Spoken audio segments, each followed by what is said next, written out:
They once ruled the earth not as kings, but as constants names that shaped the wind stars and birth of cities. Then, without warning, they vanished. Not slowly, not through decay, but erased like ink scraped from a scroll. Temples collapsed in silence, their symbols defaced, their names forbidden. Across continents that never met the same pattern repeated a sudden coordinated forgetting. What could make the whole world conspire to delete its own gods? And if they were truly gone, why do their traces still linger in the stones, in the myths, and maybe in you? The questions hang in the air like dust, glimmering and heavy. The tone softens now, the rush of revelation fading into something quieter. You feel the shift, the edge of mystery becoming invitation. History exhales, and you lean in, ready to follow its whisper into the dark. Imagine standing in the ruins of Göbekli Tepe, the world's first known temple. The pillars rise from the soil like ribs of the planet itself, 12,000 years old, yet deliberate, precise, impossible. No writing, no pottery, no villages nearby. Just the marks of hands that built for gods no one remembers. The carvings, lions, serpents, faceless beings, speak a language that predates language. It feels less like discovery and more like interruption, as if something ancient had been trying to sleep. Across the globe, in deserts and jungles alike, the same silence waits to be broken.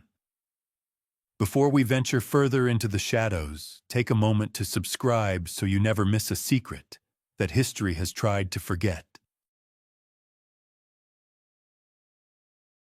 The first sound is always wind. It sighs through broken columns and hollow stones, a low breath that feels older than speech. You stand at the edge of a dig site in southeastern Turkey, where archaeologists brush sand from the ribs of the earth and whisper to one another in disbelief. Each trench peels back another layer of time, and every uncovered pillar asks the same quiet, impossible question: how could something so ancient have been forgotten? It's a familiar story by now: discovery, excitement, press releases, and the neat little box labeled Early Neolithic. But Göbekli Tepe doesn't fit in that box. It predates agriculture by 6,000 years, which is like finding a smartphone in a Stone Age cave. The site's purpose, the carvings of animals, and the lack of domestic debris suggest it wasn't a village or burial ground. It was a temple built long before the human world had learned how to live in one place. That's the historical fact. The world's oldest temple stands not in Egypt or Mesopotamia, but on a hill that was deliberately buried around 8000 BCE. Someone hid it carefully, methodically, almost tenderly. Soil was packed against the walls in layers, as if sealing something sacred away rather than abandoning it. Archaeologists call it preservation by intention. You might call it a burial. And this is where the strangeness begins. The site contains dozens of massive T-shaped pillars carved with bas-reliefs of creatures: foxes, scorpions, cranes, snakes, and abstract shapes that seem to shimmer when the light hits just right. Most pillars have human arms carved along their sides, ending in long fingers clasped in front. The heads are blank, smooth, uncarved ovals, not faceless because the detail eroded, faceless because someone never wanted a face there. Some researchers interpret these pillars as gods, others as ancestral spirits, but a more controversial view, proposed quietly in academic corners, suggests they may depict a forgotten pantheon, deities erased before recorded myth began. Their alignment supports the idea the enclosures correspond to star patterns that no longer matched the sky after 9000 BCE. Whoever built them watched the heavens closely enough to notice when the world itself shifted. The wind moves again, carrying the scent of dust and cold stone. You imagine the builders, their torches flickering against limestone as they raised those silent gods. They weren't primitive, they were purposeful. The carvings show not chaos, but memory ritual precision encoded in imagery that would echo through future civilizations. The serpent, the bull, the bird, all familiar symbols, all here first. It's as though every later religion inherited fragments of an older language, the way dreams inherit bits of waking life. You remember the faceless figure from the previous section, the one half buried beneath the pillar's base. Archaeologists found no body, no relics, no offerings, just that faint, carved eye, elongated and watchful. Some dismissed it as a trick of erosion. Others didn't speak about it at all. Because if the eye were intentional, it would mean something looked out from the foundation of humanity's first temple. There's a darker detail one most articles leave out. The fill soil sealing the site contains bones human and animal mixed, scorched, and broken. A ritual sacrifice perhaps, or evidence of some conflict. But none of the bones belong to children or the elderly. Only adults all roughly the same age, as if a single generation had given itself to the stones. You can almost hear it, the chants fading, the torches extinguished the hill closing over them like a lid. Modern scholars still debate why Göbekli Tepe was buried. Climate change.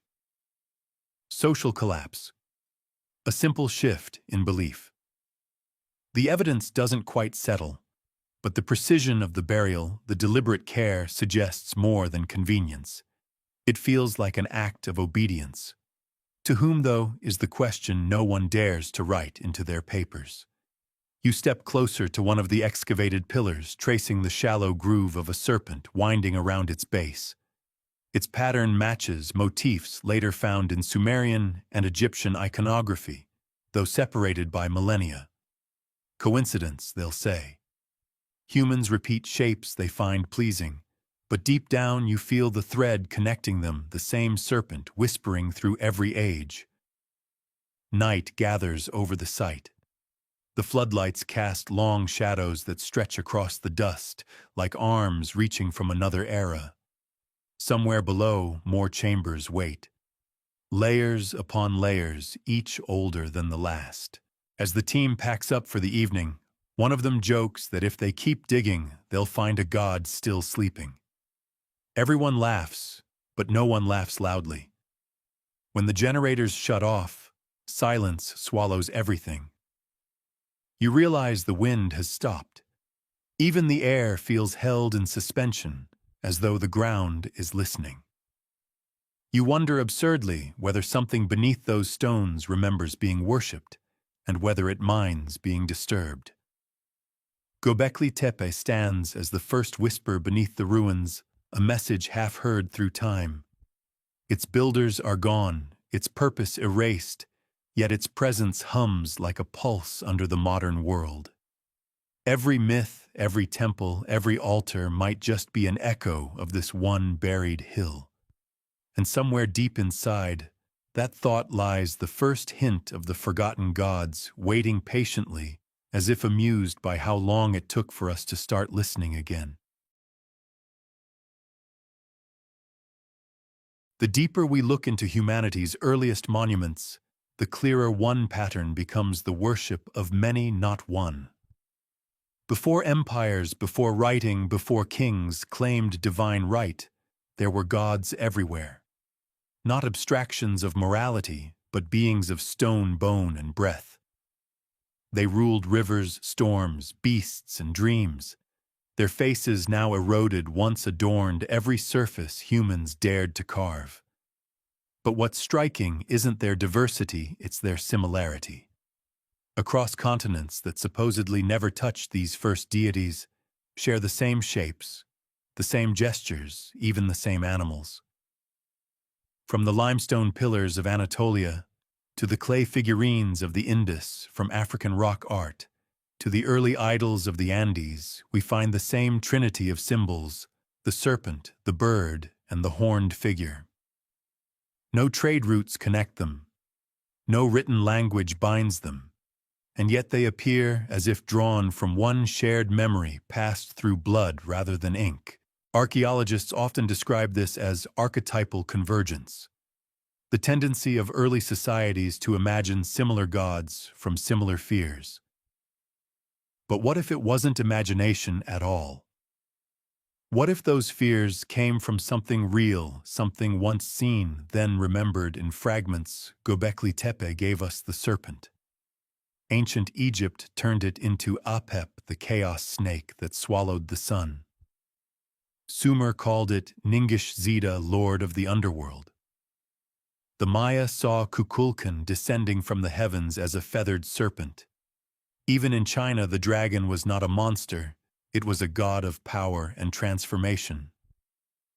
Across 6,000 years and 5 continents, the same creature rises and coils, always divine, always dangerous. Then comes the bird. Carved at Göbekli Tepe as vultures with outstretched wings, they hover beside headless human figures. Later in Mesopotamia, the eagle-headed Apkallu guarded temples and carried wisdom from the gods. In Egypt, Horus took the falcon's form. In the Andes, the condor connected heaven and earth. The bird was never merely an animal, it was a messenger, a bridge between realms. And finally, the horned one. At Göbekli Tepe, the bull and the aurochs dominate the carvings, their massive heads turned in defiance. In later myths, that image evolves. Enlil of Sumer wears horns. Cernunnos of the Celts, Pan of Greece, and even the horned demons of later monotheism carry that same shadow. The god of life and fertility becomes the god of fear and exile, a transformation that feels less like evolution and more like deliberate rewriting. If these were just metaphors, we might expect variety. But the persistence of the pattern, the serpent, the bird, the horned figure across tens of thousands of years, suggests a shared origin. Not a coincidence, but a memory. Some anthropologists, quietly and carefully, have begun to question whether there existed a proto-religion, a spiritual structure older than civilization itself, a world where humanity served a pantheon that predated history, one whose imagery became the seed for every later mythology. If that's true, then what happened to them? The answer might lie in the transitions between ages. Around 10,000 BCE, the Younger Dryas period ended a global warming event that melted glaciers and flooded coastlines. Entire cultures vanished beneath rising seas. Whatever gods they worshipped would have drowned with them, buried under the silt of forgotten continents. But stories survived, passed through oral memory, retold as warnings, myths, and dreams. And yet not every story survived. Some were erased. In early Mesopotamian texts, we find references to the elder gods, beings banished before creation began. In Egypt, the followers of Horus are said to have reigned before dynastic history kings who were not men. The Greeks called them the protogenoi, the firstborn powers. In every mythology, they appear once briefly and then vanish, supplanted by younger gods who take their place. That pattern of replacement, erasure, and rewriting marks the first deliberate act of divine forgetting. The first pantheon may not have disappeared naturally. It may have been overthrown. Consider this: if humanity once served beings who walked among them, teachers, rulers, or something stranger, what happens when those beings fall? Do we mourn them, or do we bury them so deeply that no trace remains? The temples become tombs, the rituals become myths, and the myths become fairy tales. And over thousands of years, the memory of worship becomes the fear of heresy. You look again at those recurring symbols, the serpent, the bird, the horns, and realize they survived, not because they were harmless, but because they were indestructible. Each new religion tried to erase them, and each time they returned in another form. The cross, the crescent, the halo all evolved from older shapes, carrying echoes of something humanity once swore to forget. The first pantheon may not be gone. It may only be hidden, disguised, reinterpreted, renamed. And if we follow their trail across time, we may begin to see how the forgotten gods rose once more. Not through faith, but through memory. You've seen the patterns carved in stone, the serpents, birds, and horns that outlasted their worshippers. But myths are not only carved, they're told. Passed by voice, whispered by firelight, they survived longer than any temple could. And when you gather those whispers from the corners of the world, one story keeps repeating: the gods came from the sky. Not metaphorically, but literally. From the highlands of Peru to the valleys of Mesopotamia, legends describe the same vision: flaming chariots, thundering pillars, beings descending amid clouds of light. The Mayans spoke of Itzamna, who fell from the heavens to bring writing and healing. The Dogon of Mali told of Nomo, a god from the stars, who descended in a vessel of fire. The Sumerians named them the Anuna, those who came from above. And in the Rigveda of India, the dawn gods ride down in blazing chariots drawn by horses of fire. It's tempting, of course, to call this coincidence. Maybe early humans, awed by lightning and meteors, imagined their gods riding the storms. Yet the descriptions share such uncanny precision, the roar, the light, the trembling earth, that some researchers argue they preserve a memory of something real. Not visitors from the stars, perhaps, but an event so bright and violent that it seared itself into every mythology, a catastrophe mistaken for divinity. Around 10,800 BCE, Earth entered the Younger Dryas, a sudden return to near Ice Age conditions, possibly triggered by a cosmic impact.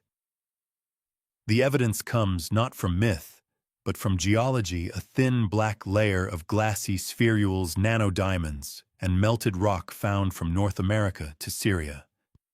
It suggests a massive explosion, something that turned the sky to fire.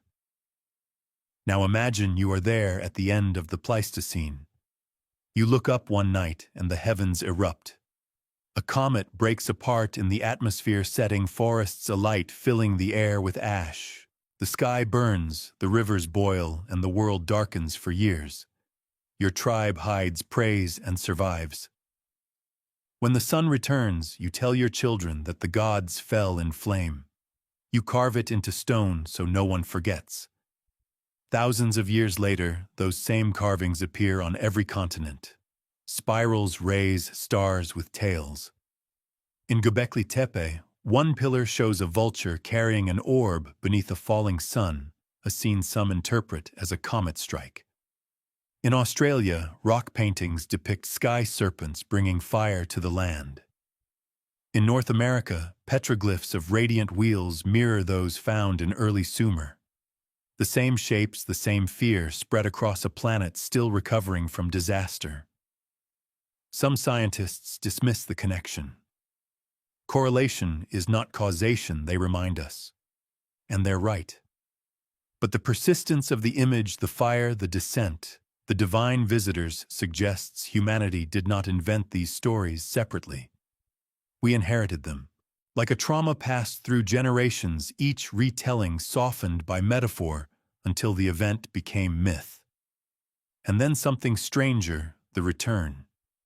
In every mythology, after the gods descend in fire, they depart again, promising to come back. The Aztecs said Quetzalcoatl would return on a day of burning sky. The Hopi still await the Kachina spirits who will descend when the blue star appears. In ancient Egypt, the Bennu bird, the phoenix, rose from the flames every 460 years, tied to the cycle of Sirius. Even in Christian prophecy, there lingers the promise that the heavens will open once more. It's as if the world keeps waiting for the same event to repeat. Or perhaps we keep remembering one that already has. What unsettles researchers is how consistent these cycles are. Astronomers have noted that many of these return prophecies align with long-term cometary periods, particularly those associated with the Taurid complex, a massive field of debris Earth crosses twice a year. Every few millennia, a larger fragment passes close enough to cause chaos. Each time the sky flares, the world changes and new myths are born. And maybe that's the point. Maybe these weren't gods at all, but celestial events personified. Yet even if that's true, the question remains. Why did so many early cultures treat these fiery visitations not as random disaster, but as revelation? Why were the beings within the fire described as teachers, builders, or bringers of law? One clay tablet from Sumer tells of the god Enki descending in the brightness of 7 flames.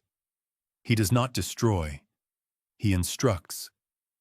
He gives the people the arts of writing and irrigation.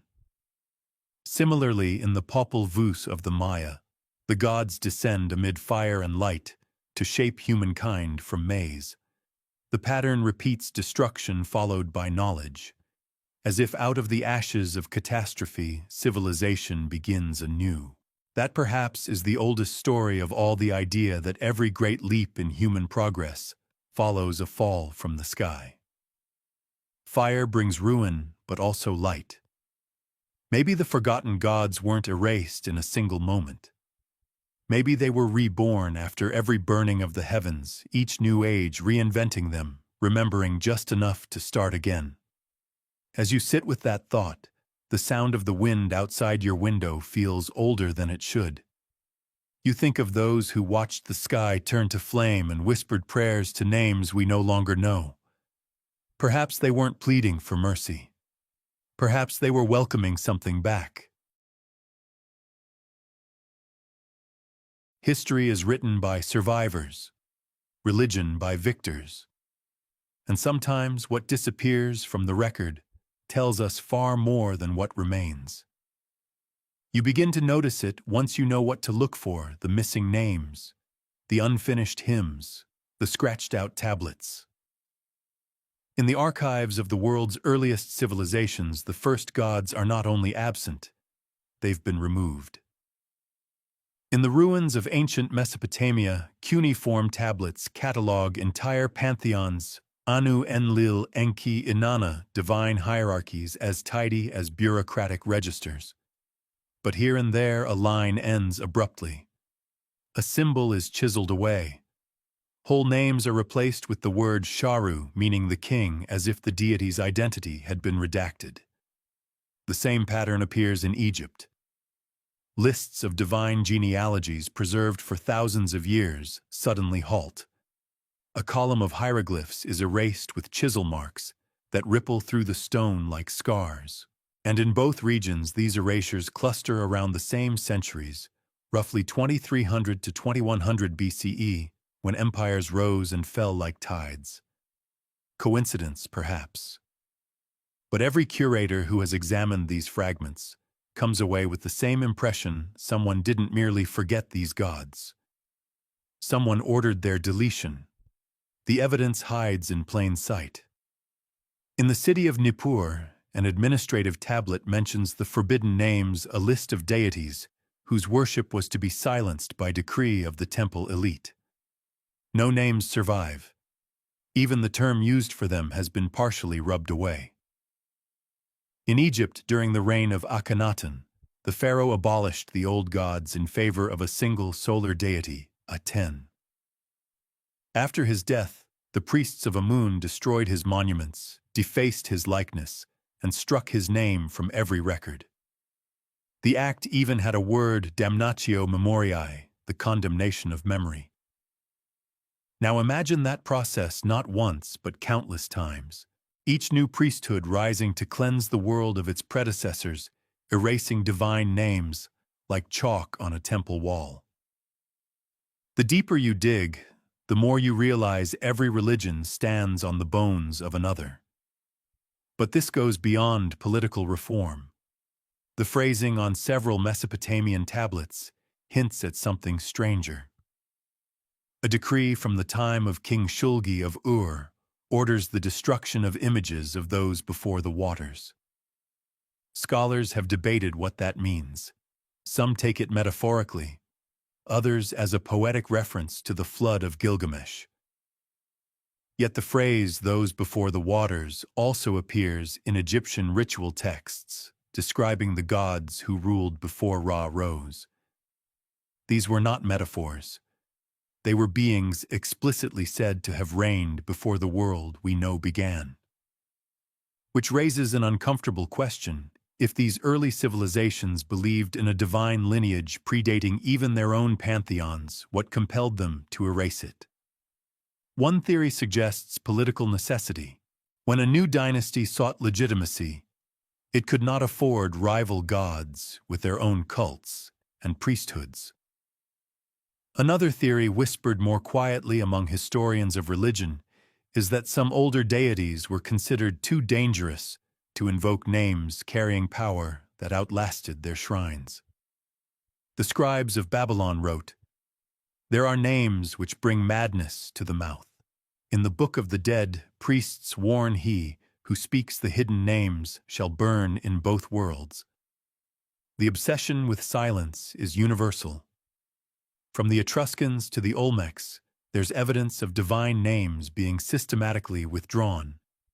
Scripts stop mid-line, inscriptions trail off into blank stone statues, are left deliberately faceless. Silence as censorship, erasure as theology. And yet, paradoxically, these deletions left traces. You can still feel the absences pressing against what survived like fingerprints on the glass of time. The gaps in the tablets, the scratched-out gods, they form a pattern, one that mirrors the earlier myth of the celestial descent. The same cultures that once told of gods arriving in fire later tell of their removal, their names banned. It's as if the memory of divine presence was too strong to ignore, but too dangerous to remember. Imagine being a scribe in the service of such an order. You've spent your life copying sacred texts. One night, a priest commands you to destroy the lines you once revered. You hesitate. The stylus trembles. The clay cools too quickly. You scratch out a god's name, but not deeply enough. 3,000 years later, an archaeologist reads the faint mark and wonders who you were. That fragile defiance, one half-saved symbol, has survived longer than the kings who ordered its destruction. The forgotten gods erased from official memory persist in the margins of their own annihilation. What's most haunting is that these redactions coincide with a broader shift, the move from cyclical to linear time, from mythic eternity to historical chronology. When humans began to measure history, they began to prune it. A new age required new gods, and the old ones had to vanish.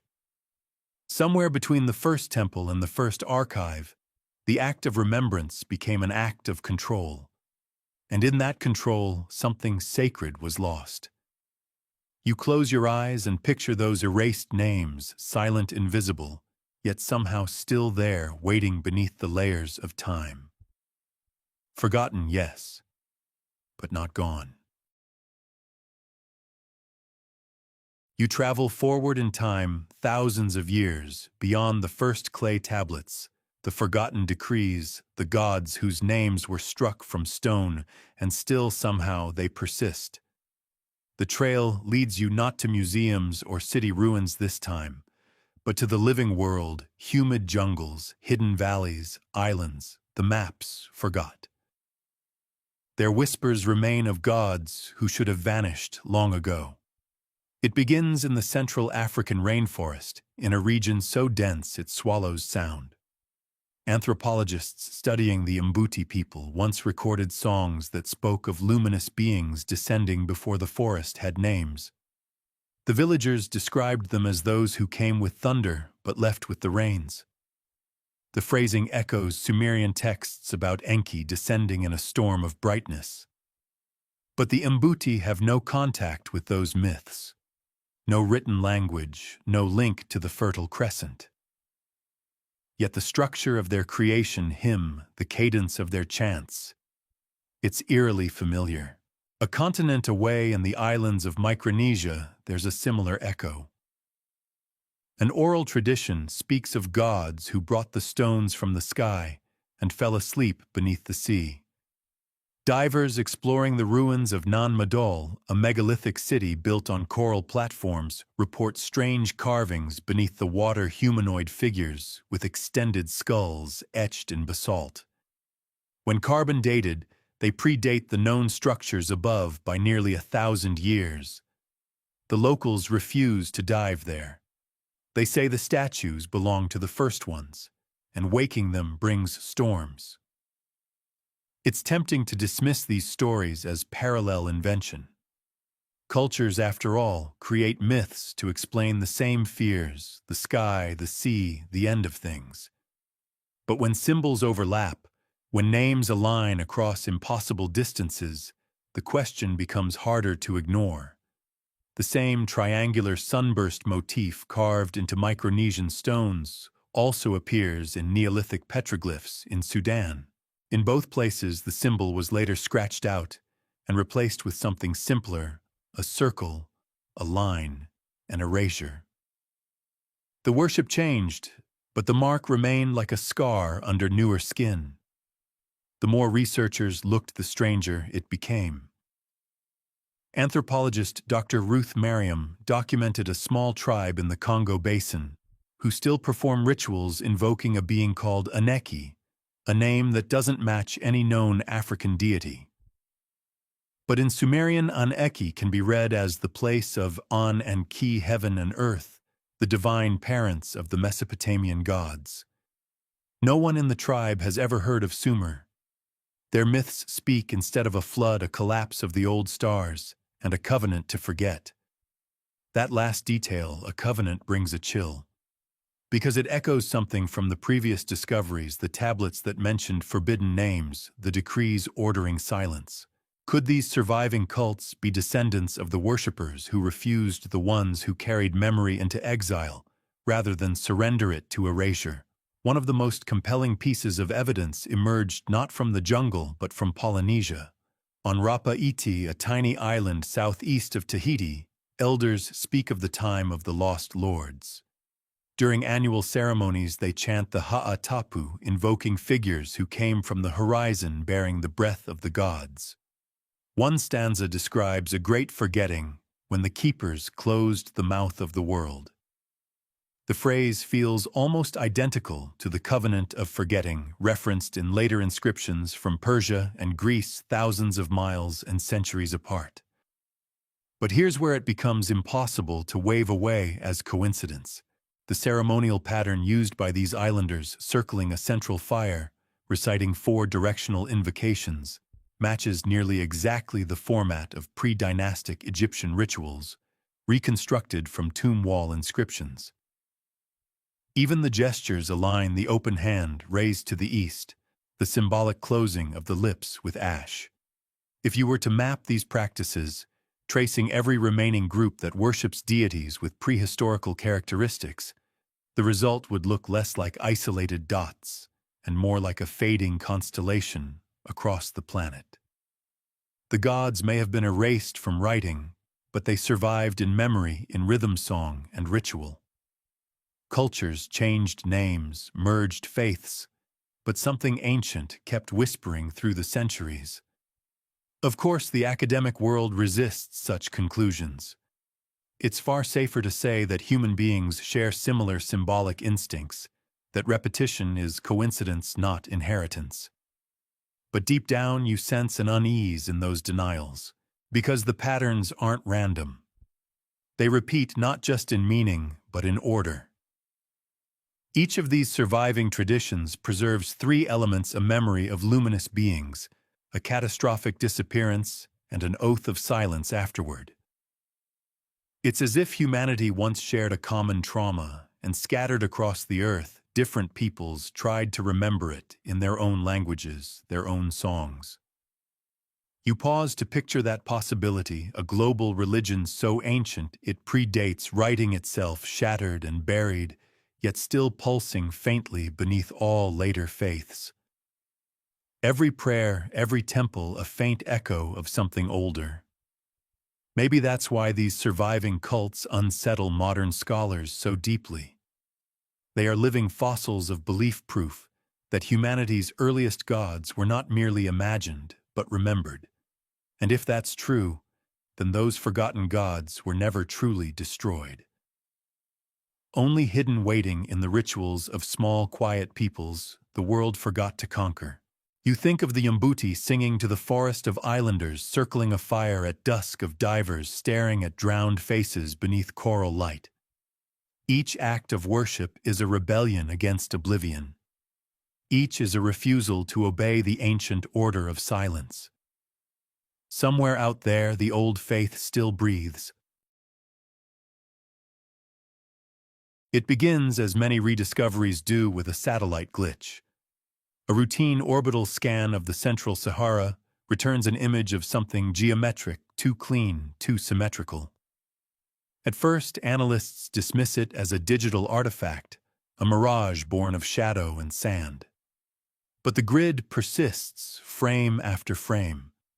It forms a near-perfect alignment of rectangular foundations and radial avenues, an entire city buried beneath dunes the color of rusted gold. You picture the desert swallowing centuries, wind carving the bones of empires into dust. Yet this, whatever it was, has survived just enough to be seen from space. The coordinates lie deep within the Tanas-roofed basin, one of the most lifeless regions on Earth, nicknamed the Land of Terror by early caravans. No water, no vegetation, nothing to suggest civilization.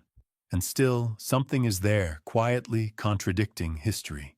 When ground teams finally reach the site, the air itself feels wrong, dense, muffled, as if the wind refuses to cross the perimeter.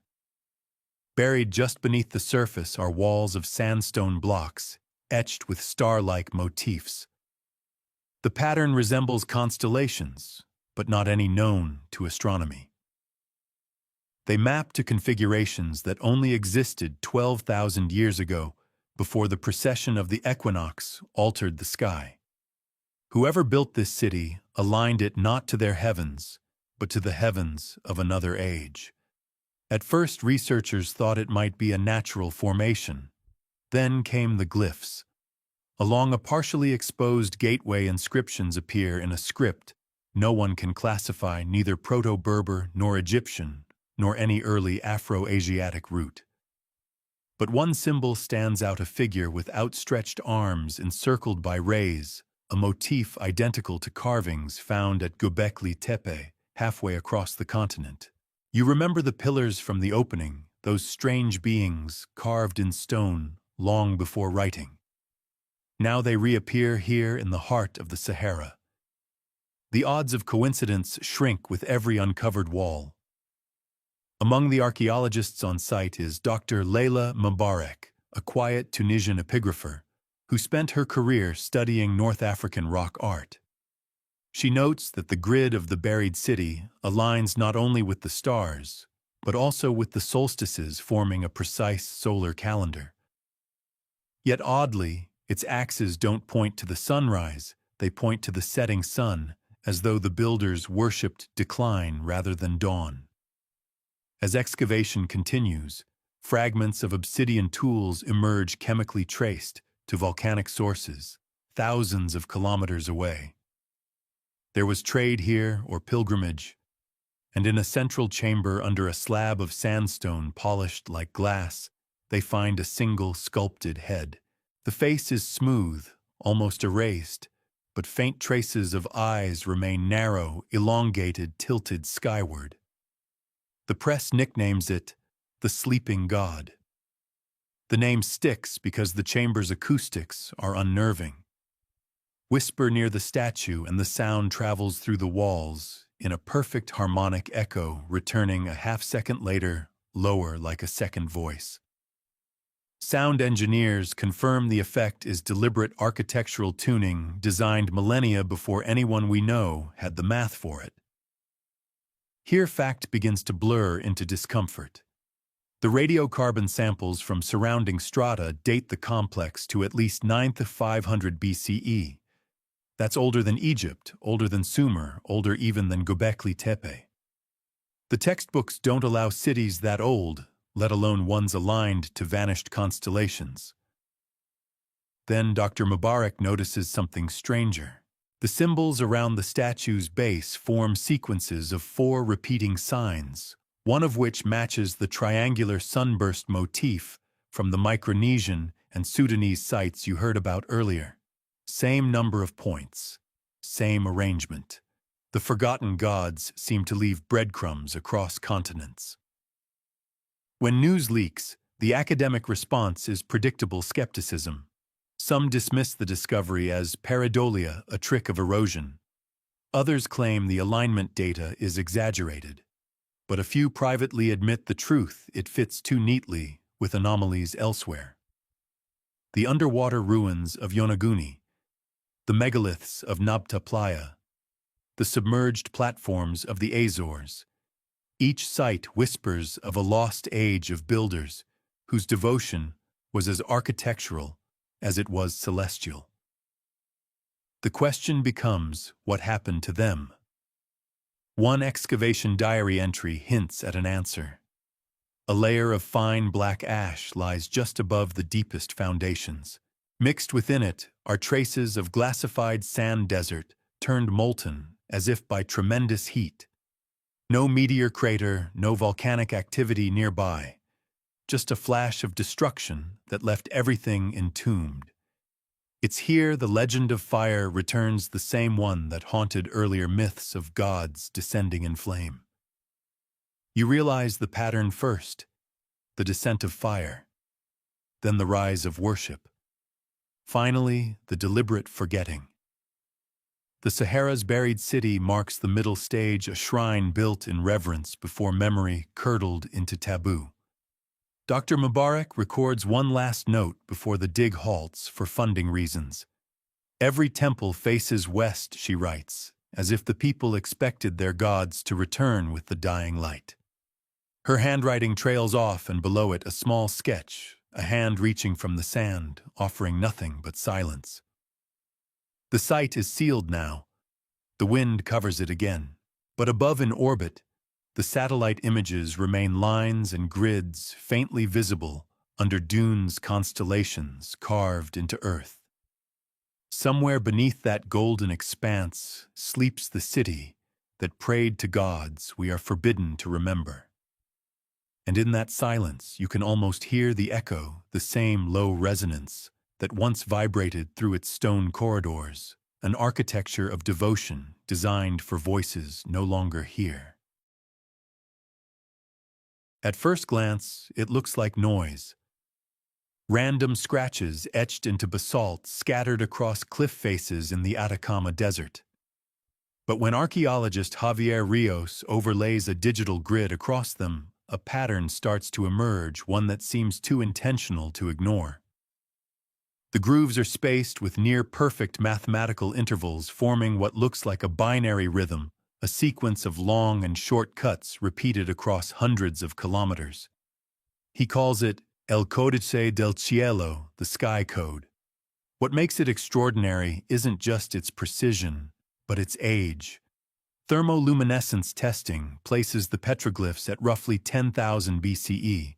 That's before the first known writing system, before agriculture. And yet the spacing corresponds to astronomical cycles, the precession of Sirius, the wobble of the moon, the rise and fall of an entire stellar map. Each cluster of markings aligns with specific stars, but not today's sky. They match the heavens of 12 millennia ago, identical to the constellations above Göbekli Tepe and the buried Sahara city. Whoever carved them was mapping the stars as if trying to remember something that had already been lost. At night, under the desert's frozen silence, Rios and his team project the code's pattern onto the sky. When the final segment locks in place, the entire array points to one point of light, an unremarkable patch of space near the southern horizon. There's nothing visible there now. But when astronomers reconstruct the sky as it appeared in 9600 BCE, a bright object appears, an enormous supernova recorded in ancient Chinese chronicles and hinted at in Sumerian myths as the eye that burned the gods. The connection chills everyone present. Myths of blinding lights of gods falling from the sky of the heavens, tearing open, echo across civilizations that supposedly never met. In every version, the pattern is the same: destruction, followed by silence, followed by worship. Rios begins cross-referencing the marks, with similar etchings found in Australia and the Arabian Peninsula. The binary rhythm repeats almost like a message written across continents. Some of the marks even appear encoded in pairs, one long, one short, primitive but unmistakably structured. Linguists speculate it could represent early numeric notation. Others whisper something more audacious, that it's a warning, a record left behind by those who witnessed the god's disappearance. Satellite scans of the Atacama show something else almost invisible to the naked eye. Beneath the top layer of sand lie faint geometric alignments, triangles, circles, and radial spokes stretching for kilometers.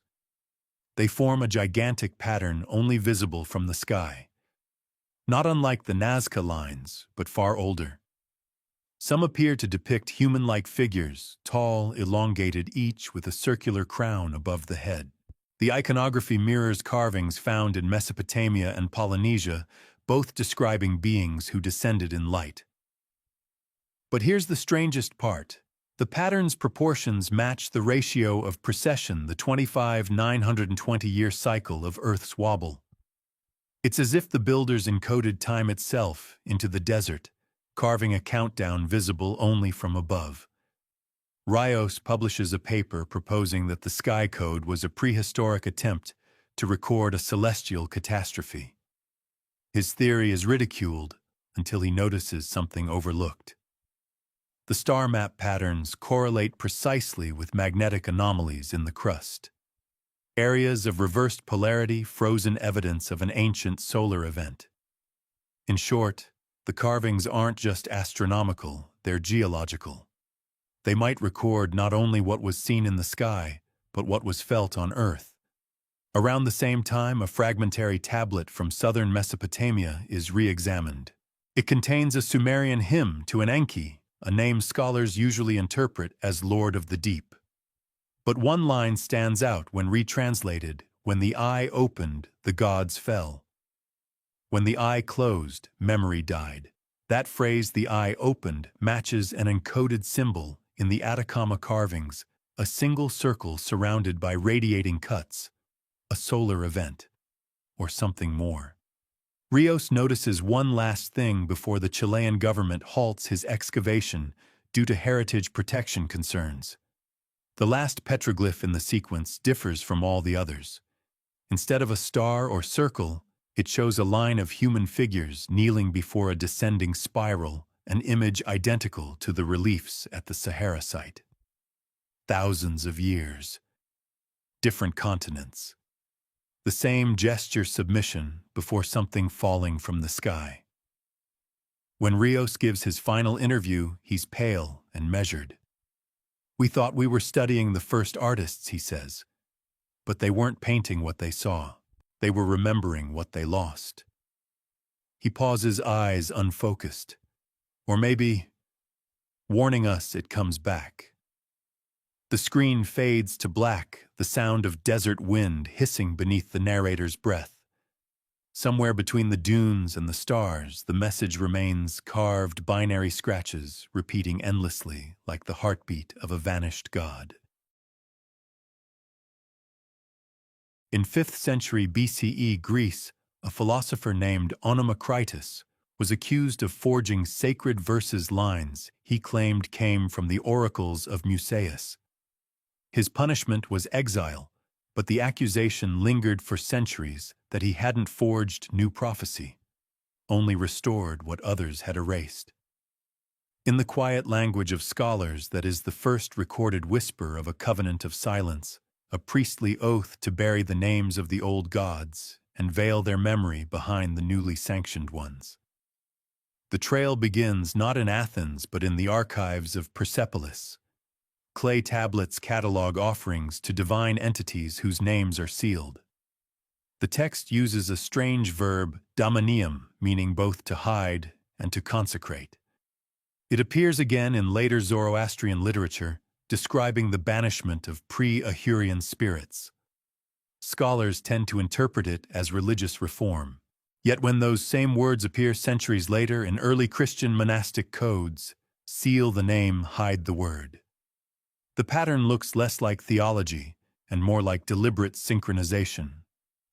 Imagine a network of scribes separated by thousands of miles and generations, all curating their holy texts with the same subtle surgery. Where a name once stood, they replace it with the Lord, the Father, the Great One. The pronouns smooth over what the proper nouns once declared. You might never notice unless you compare translations line by line or trace the missing divinities backwards through the palimpsests. The narrator's tone softens half amused, half melancholy. If plagiarism is the sincerest form of flattery, you murmur the gods must have felt very loved. A recovered papyrus from Oxyrhynchus describes an Egyptian priest lamenting the loss of our 52 names of creation. The note is marginal, perhaps even sarcastic, but he adds, "They commanded us to silence that the new faith might breathe." That phrase, commanded to silence, will echo across the centuries in Syriac and Latin, in the chants of Gnostic sects accused of heresy, for remembering what the mainstream sought to forget. Then comes the Roman era, where the silence becomes institution. The Sibylline books, a set of prophecies locked in the Capitol, are repeatedly burned, rewritten, sealed again. Augustus orders an official recension, destroying hundreds of unauthorized copies. The justification is purity of doctrine. But a line from the historian Varro offers a darker angle.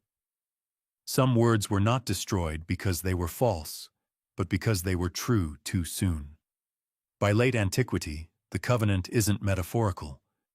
Theologians openly describe pacts of secrecy among initiates echoing the Mithraic mysteries and the Eleusinian rites. The idea of sacred concealment arche shifts from reverence to censorship. And just as the Atacama Sky Code hinted at a pattern of celestial suppression, these priestly silences trace a human one. Each culture inherits the same reflex veil, the origin sanctify the replacement. A curious echo surfaces in the Dead Sea Scrolls, the songs of the Sabbath sacrifice. They celebrate beings of light with names later struck out and replaced with dots. Scholars call them scribal corrections. But the pattern is consistent, 7 names erased always the same intervals. The number 7 repeats through the Atacama etchings, through Mesopotamian hymns, to Ananke, and even through the architectural spacing of the Sahara city's temples. A coincidence, perhaps, but one that hums like a tuning fork through time. The narrator lowers the voice, almost whispering. Imagine the meeting rooms where this decision was made. A chamber lit by oil lamps, parchment on the table, men arguing over which gods deserve to survive the translation. A brief pause and then a sigh. History's first editorial meeting. Yet there is one text that refuses the silence, the Pistis Sophia, a Gnostic gospel discovered in Egypt. It describes a hierarchy of aeons, each cast down by the demiurge, the jealous god who claims exclusivity. In one passage, Sophia begs for remembrance. Let my name not be erased from the generations of light. The phrase predates any known Christian creed, but uses the same vocabulary as later censorship edicts. It's as if the author knew the erasure had already begun. In Constantinople's imperial archives, an 8th century marginalia note references the law of closure supposedly enacted after the destruction of Serapis's temple in Alexandria. The law forbade uttering the previous divine names within imperial territory. The punishment wasn't death, it was silence. Confiscation of scripts, disbanding of schools, removal from memory. A bureaucratic version of oblivion. Modern historians debate whether such a law existed. The documentation is fragmentary, and no official edict survives. Some suggest it was metaphorical, a poetic lament for cultural transition. Others argue it was literal, that successive empires codified a principle of divine suppression to maintain unity. No empire, after all, survives theological competition. And there the investigation circles back to an older question, one raised in Section 5 who ordered the deletions. The covenant provides a mechanism, but not the motive. If the forgotten gods were merely obsolete, why the meticulous effort to delete them? Why the same phrase, seal the name, reappearing in Persia, Rome, and Judea? The simplest answer is control. The more unsettling one is fear. At night, when the narrator's tone thins into a murmur, you're left with the image of a chain stretching through time. One scribe's quill handing the silence to another, each stroke erasing a sound that once filled temples. Maybe they weren't hiding words at all. Maybe they were hiding echoes, a soft chuckle half-dreaming history's longest game of don't say the name. And we're still playing. The candle gutters. The voice fades. The covenant holds. It begins with water. Every culture has a version of the flood. From the Epic of Gilgamesh to the Popol Vuh, from the Mahabharata to the sagas of the Norse, there's always a deluge, always a cleansing, and always a vanishing of gods. But perhaps the flood wasn't divine punishment at all. Perhaps it was the crime scene. In 1997, paleoclimatologists examining ice cores from Greenland noticed a sharp spike in isotopic ratios dating precisely to 10,800 BCE. It wasn't volcanic ash or cosmic dust, but microscopic spherules, the glassy fingerprints of a continent-wide inferno. The Younger Dryas impact hypothesis, they called it a comet, or fragments of one striking Earth melting ice sheets and triggering 1,000 years of chaos. Civilization's zero point. The same date appears again in the Atacama Sky Code, the constellations frozen in the precession of that exact era. Coincidence, maybe. But when sediment cores from the Black Sea show identical soot layers rich in iridium and nanodiamonds, the coincidence starts to look coordinated. The flood myths weren't invented after the catastrophe, they were how humanity remembered it. And what they remembered wasn't just water. Ancient Sumerian tablets describe the day the great wind came when the Anunnaki lifted their thrones and ascended. The Popol Vuh speaks of the gods of the sky who returned to their stars before the sea swallowed the mountains. In Egyptian lore, the Zep Tepi the first time ends abruptly, with the tears of Ra flooding the earth. The story repeats with uncanny precision, divine presence followed by celestial fire, then drowning silence. If gods ruled before the flood, what became of them? Some scholars argue the deluge was less about literal water and more about memory. The destruction of oral traditions, the loss of sacred texts, the erasure of pre-cataclysmic knowledge. When survivors rebuilt, they began again with fragments inventing new gods to explain the empty sky. A global amnesia disguised as divine justice. The narrator's tone slows almost reverent. Maybe the flood didn't destroy the gods you murmur. Maybe it drowned their names. In the ruins of Catalhoyuk, an 8,000-year-old mural shows two mountain peaks and a shower of falling objects. For decades, archaeologists thought it depicted a volcanic eruption. But when astronomers reconstructed the star field of 10,800 BCE, the same arrangement appeared not mountains, but impact sites beneath a flaming arc. And behind them, a serpent-shaped constellation no longer visible from that latitude. The serpent. Always the serpent. From the feathered Quetzalcoatl to the serpent of Eden, it coils through myth like a memory refusing to die. Some cultures called it the bringer of fire, others the thief of light. but in all of them it heralds transformation, the end of an age. There's a faint smile in the narrator's voice. And isn't it funny, you say softly, that the oldest gods always look like what fell from the sky? One evening glaciologist, Dr. Helena Kovacs, compares the isotopic readings from Greenland with oceanic sediment from the Bay of Bengal. The pattern of spikes matches a planetary chain reaction hemispheres burning in sequence. She publishes her findings with an almost reluctant title, The Day the Sky Fell. But buried in her appendices is an anomaly: magnetic fluctuations in the layer immediately following the impact, consistent with a geomagnetic reversal. For a brief geological moment, Earth's poles flipped. Ancient myths call it the turning of the heavens. Across continents, temples from that epoch, Göbekli Tepe, the Andean monoliths, the drowned ruins of Doggerland, are all oriented to stars that suddenly changed position in the sky. It's as if they were built to track a recovery, to mark when the heavens stood still and then began to move again. In Mesopotamia, the flood was blamed on Enlil's wrath. In Genesis, it was God's grief. But a single Akkadian tablet preserved in the British Museum adds a line that translators long ignored. When the waters rose, the names of the old ones were washed from the stones. That word, Shumshu names, appears scratched out in later copies. Someone decided that even the idea of lost divine names was too dangerous to preserve. Modern oceanographers now suspect that the flood myths stem from real localized sea level rises following the glacial melt.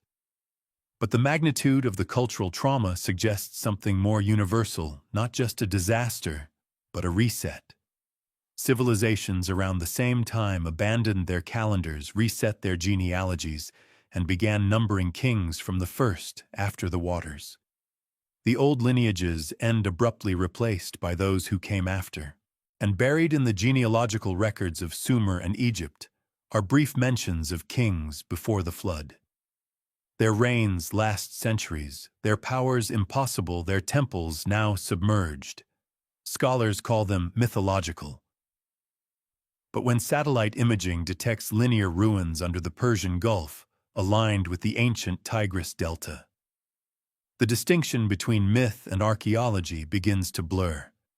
The narrator's tone shifts again, quiet amusement hiding unease. If the gods were real, the flood was their apocalypse. If they weren't, it's strange how precisely humanity remembers their funeral. In temple inscriptions from Central America, the flood survivors are called the seed of memory. They rebuild under new laws, new names. But one phrase persists: those who must not awaken the drowned. The implication: the flood didn't just end an age. It buried something. Kovacs once said in an interview, "The past behaves like ice. You think it's solid, but underneath it moves." She was talking about climate, not theology. Yet when the camera pans across meltwater streaming from a glacier, the metaphor holds. Water erases, but it also preserves. And somewhere beneath those ancient layers of soot and silt sealed in mud older than myth, lie the last traces of the gods the flood forgot. The Night Sky is the oldest book humanity ever read. Long before paper, before tablets, before the notion of history itself, people looked up and saw stories. They traced gods and the dark, burned myths into the constellations and charted meaning across the glittering map above. But there are constellations that don't appear in any modern star atlas patterns, erased from the heavens themselves. When the Asher Codex was unearthed in northern Iraq in 1894, it baffled scholars. Its brittle bronze plates depicted a circular map of the sky, arranged into 12 sectors. But the symbols inside didn't match the familiar zodiac. There was no Leo, no Taurus, no Gemini. Instead, there were beings winged, limbless, many-eyed, orbiting a central figure, not the sun, but a black circle. The inscription, though fragmentary, reads, "The gods before light ruled the turning vault." For years it was dismissed as a ritual diagram, but when astrophysicist Dr. Ilara Huang reconstructed the sky patterns around 10,800 BCE, the same time as the flood layer, she found something unsettling. The positions of the stars on the Asher Codex didn't match any sky visible from Mesopotamia in recorded history. They matched a sky seen only before the Earth's axial precession shifted a celestial snapshot from the lost epoch of the forgotten gods. And the constellations, they formed the same symbols carved at Göbekli Tepe and etched on the drowned monoliths near Yonaguni. You pause, almost whispering, so the sky itself remembers. The known zodiac Aries to Pisces emerged in Babylon sometime between 1200 and 700 BCE.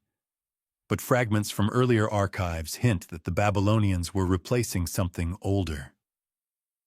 The scholar Berosus, writing in the 3rd century BCE, claimed the zodiac was remade for the new gods. Few believed him. After all, myth always exaggerates.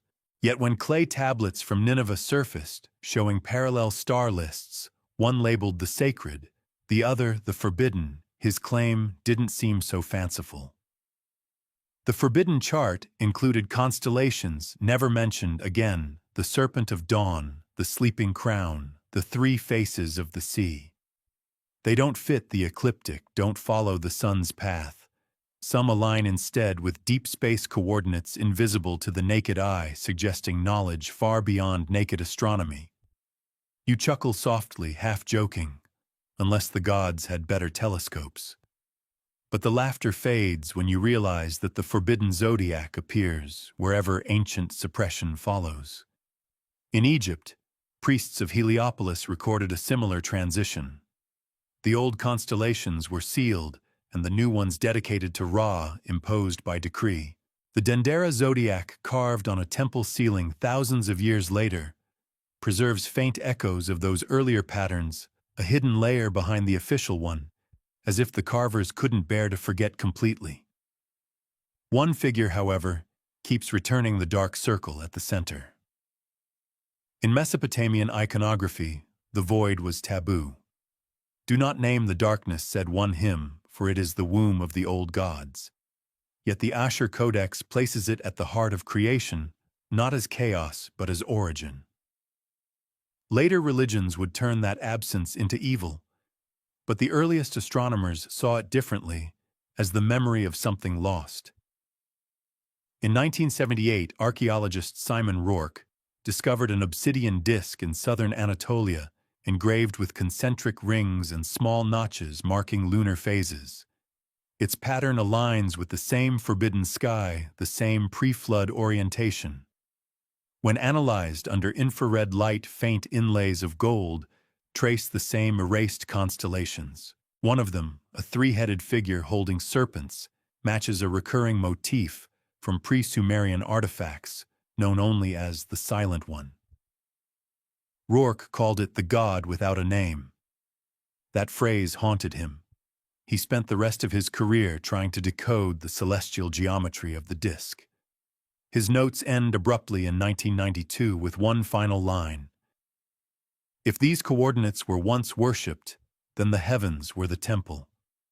You linger on that thought.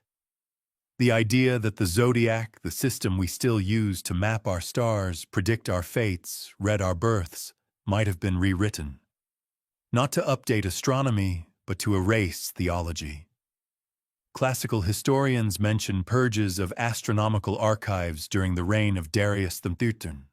The Magi, once the keepers of celestial lore, were accused of heresy and burned.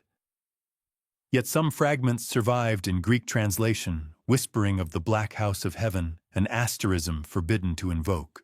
The priests claimed its reappearance would signal the return of the drowned ones. That phrase again, the drowned. The same term used in flood myths for the fallen gods. When the camera pans upward, the night sky becomes a mosaic of half-remembered shapes. The zodiac as we know it looks incomplete, a censored text. There are gaps where old constellations once fit erased, but not quite gone. Dr. Huang once joked in an interview, the sky is a palimpsest, a recycled parchment. The universe has been redacted. Her smile lingered a little too long. And maybe that's what this is, cosmic redaction. A rewritten scripture of stars where every omission hides a name too dangerous to remember. You exhale slowly, almost reverently. The gods didn't vanish from earth, you murmur. They vanished from the sky. The thought settles like ash, quiet and final. But even ash glows when stirred. Somewhere beyond the zodiac, we're allowed to see there may still be shapes moving faint, unrecorded, waiting for the moment when we look up and finally notice what's missing. It starts as a hum. Barely audible, almost imagined, the kind of sound you only notice when the world goes still. Scientists called it resonance. The ancients, of course, called it divine.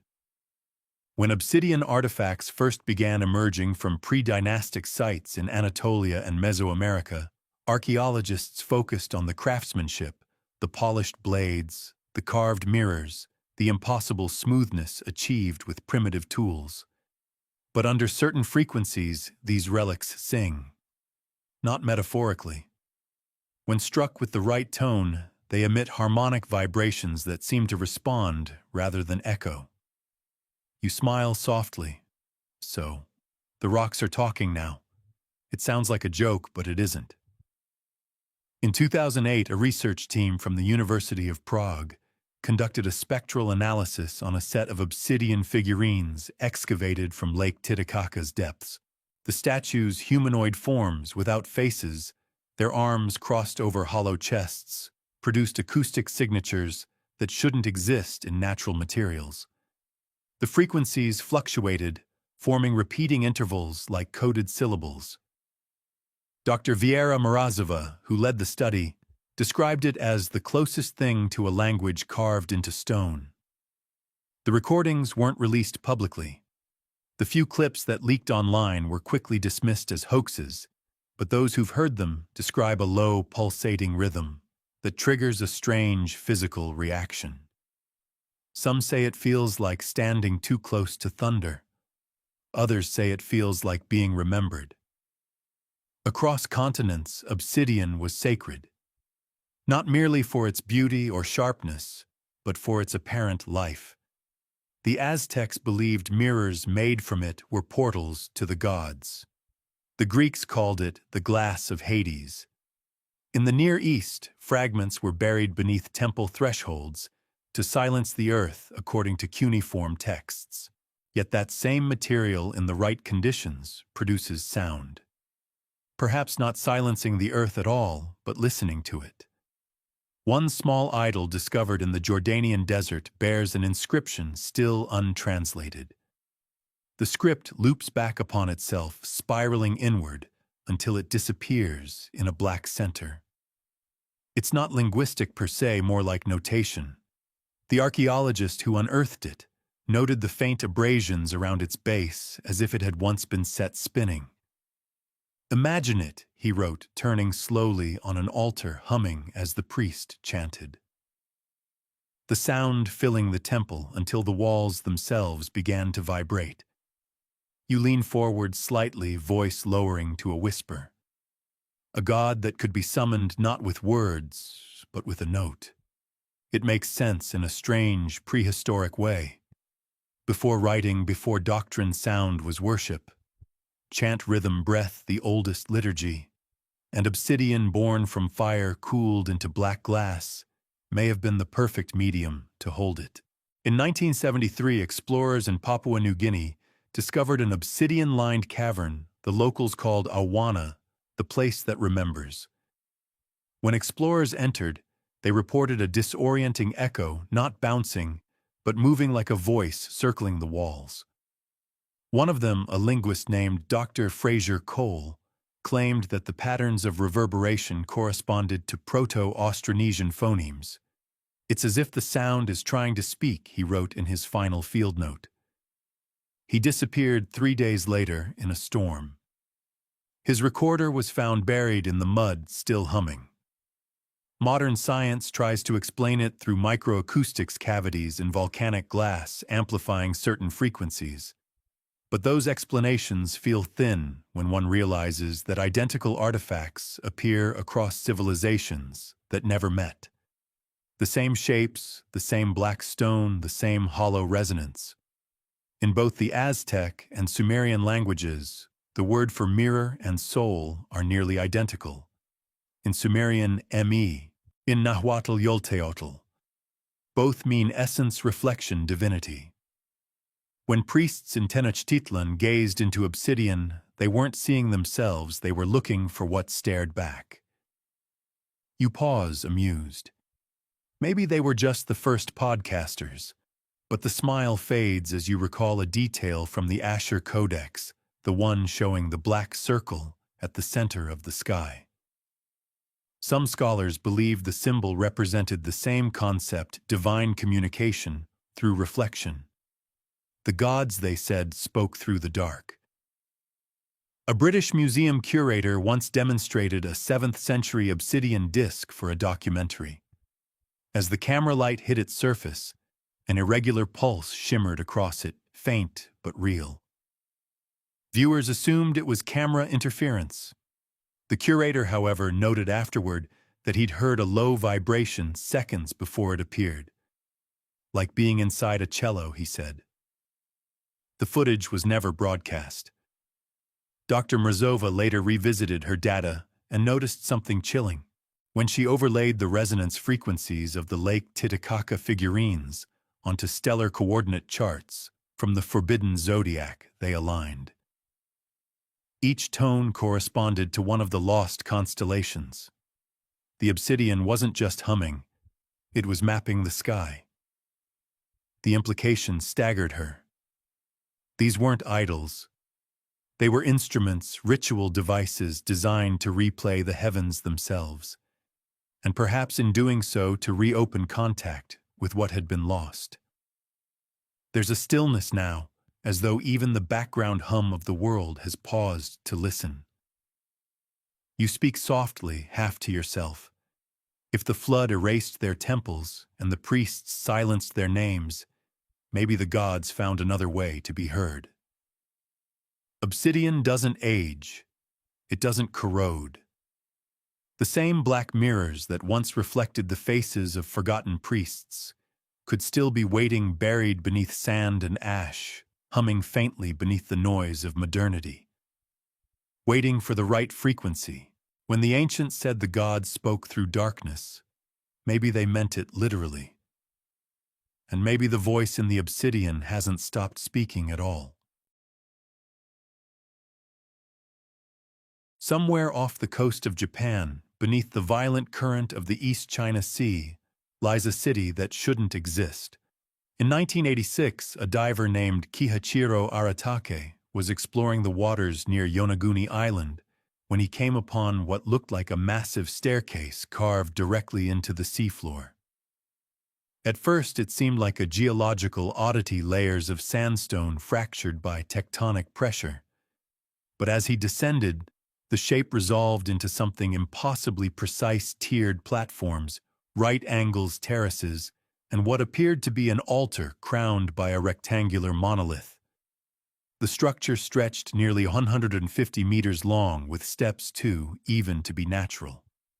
And on its upper level, divers later identified a series of carved symbols, eroded almost to nothing, but distinctly human. They called it the Yonaguni Monument. At first, skeptics dismissed it as wishful thinking. Natural formations can mimic architecture after all. Yet when Japanese archaeologist Masaki Kimura began detailed surveys, the evidence piled up. Polygonal walls, a processional walkway, subterranean tunnels sealed by collapsed rock. But the most disturbing find was not the structure itself, it was what lay beneath it. Buried under a layer of compacted coral, researchers found traces of a paved avenue leading down toward deeper trenches. The road disappeared into darkness, suggesting that what divers had seen was merely the top of something far larger. A drowned metropolis. Carbon dating on nearby artifacts, pottery fragments, obsidian tools, and a small stone idol with almond-shaped eyes placed the site at around 10,000 BCE. The same era as Göbekli Tepe. The same period when the seas began to rise. If those dates hold, it means an advanced coastal civilization existed thousands of years before history officially began and was wiped from the record almost overnight. You speak quietly. A city of stone carved before cities existed. A temple for gods no one remembers. Divers have since mapped out 7 distinct zones, including what appears to be a central plaza and an enormous pyramidal structure facing due north, an orientation too deliberate to be coincidence. The alignment matches that of Orion's belt during the Younger Dryas period, the same configuration mirrored in Egyptian and Mayan temples. Ancient myths from Japan and Okinawa tell of Mu, a land swallowed by the ocean after its people defied the gods. In Polynesia, legends speak of Hiva, a shining island that sank when the sky was torn. And in Mesopotamia, a single cuneiform tablet shattered and incomplete describes a land that fell beneath the eye of Enki, whose towers sank, but whose temples shone still beneath the sea. Separate myths, separate languages, but the same story. When sonar imaging of Yonaguni's deeper levels was conducted in 2019, researchers detected massive voids, hollow chambers, stretching hundreds of meters. Some contain geometric anomalies suggestive of corridors. One formation shaped like an archway produces an acoustic echo when struck, a low, bell-like tone that vibrates through the surrounding water. Marine biologists call it subharmonic resonance. Archaeologists call it the sound of engineering. Local fishermen, though, have another name. They call it the gate that sleeps. They say that on moonless nights when the sea is utterly still, you can hear the echo rise from below like a slow heartbeat in the deep. When Dr. Kimura first descended into the site's inner trench, he noticed something uncanny. The carvings were concentrated around one motif, a spiral radiating outward from a single circle nearly identical to symbols carved into the walls of the Atacama and Sahara sites. A global signature, a mark of the same lost tradition. Kimura once told a reporter, if this was a temple, it wasn't for men. The more he explored, the more that sentence began to sound literal. Deep within one of the submerged tunnels, divers found what looked like colossal footprints, 5 meters long, preserved in sedimentary stone. Too large for humans. Too defined to be random. The currents have since eroded them away, but the images remain blurry, almost ghost-like, as if the sea itself remembers what once walked there. When the site was scanned with magnetometers, researchers detected residual magnetism arranged in distinct geometric grids, much like what was found beneath the Atacama carvings. Not random, designed. You whisper, they didn't just worship the gods. They built homes for them. And when the water came, the gods drowned with their cities. In Okinawan folklore, the drowned land of Ryugujo, the Dragon Palace, lies in a crystal cavern beneath the sea, ruled by beings who guard the pearls of memory. These pearls, it is said, can show visions of the world before the flood. One fisherman interviewed in 1972 described pulling up a strange black orb tangled in his nets, smooth metallic, almost like glass. When struck, it rang like a bell. He threw it back after it began to vibrate in his hands. Obsidian again. The voice of the gods still echoing beneath the waves. The connection between Yonaguni and the other forgotten sanctuaries, the Sahara Göbekli Tepe Atacama, grows impossible to ignore. Each aligned with the stars, each encoded with geometry, each whispering of a catastrophe and a silence that followed. A drowned city, a global pattern, and perhaps a shared origin. Because if Yonaguni was indeed a temple to the sky gods, then they didn't vanish. They fell. There are moments in history when silence is louder than words. Whole libraries burn, yet certain names disappear too completely, as if the flames were guided by invisible hands. It's not chaos. It's choreography. By the late Bronze Age, the old pantheons, the Stormbringers, the Serpent Mothers, the Faceless Ones, had begun to fade from every culture that once adored them. In Mesopotamia, temple inventories list nameless idols.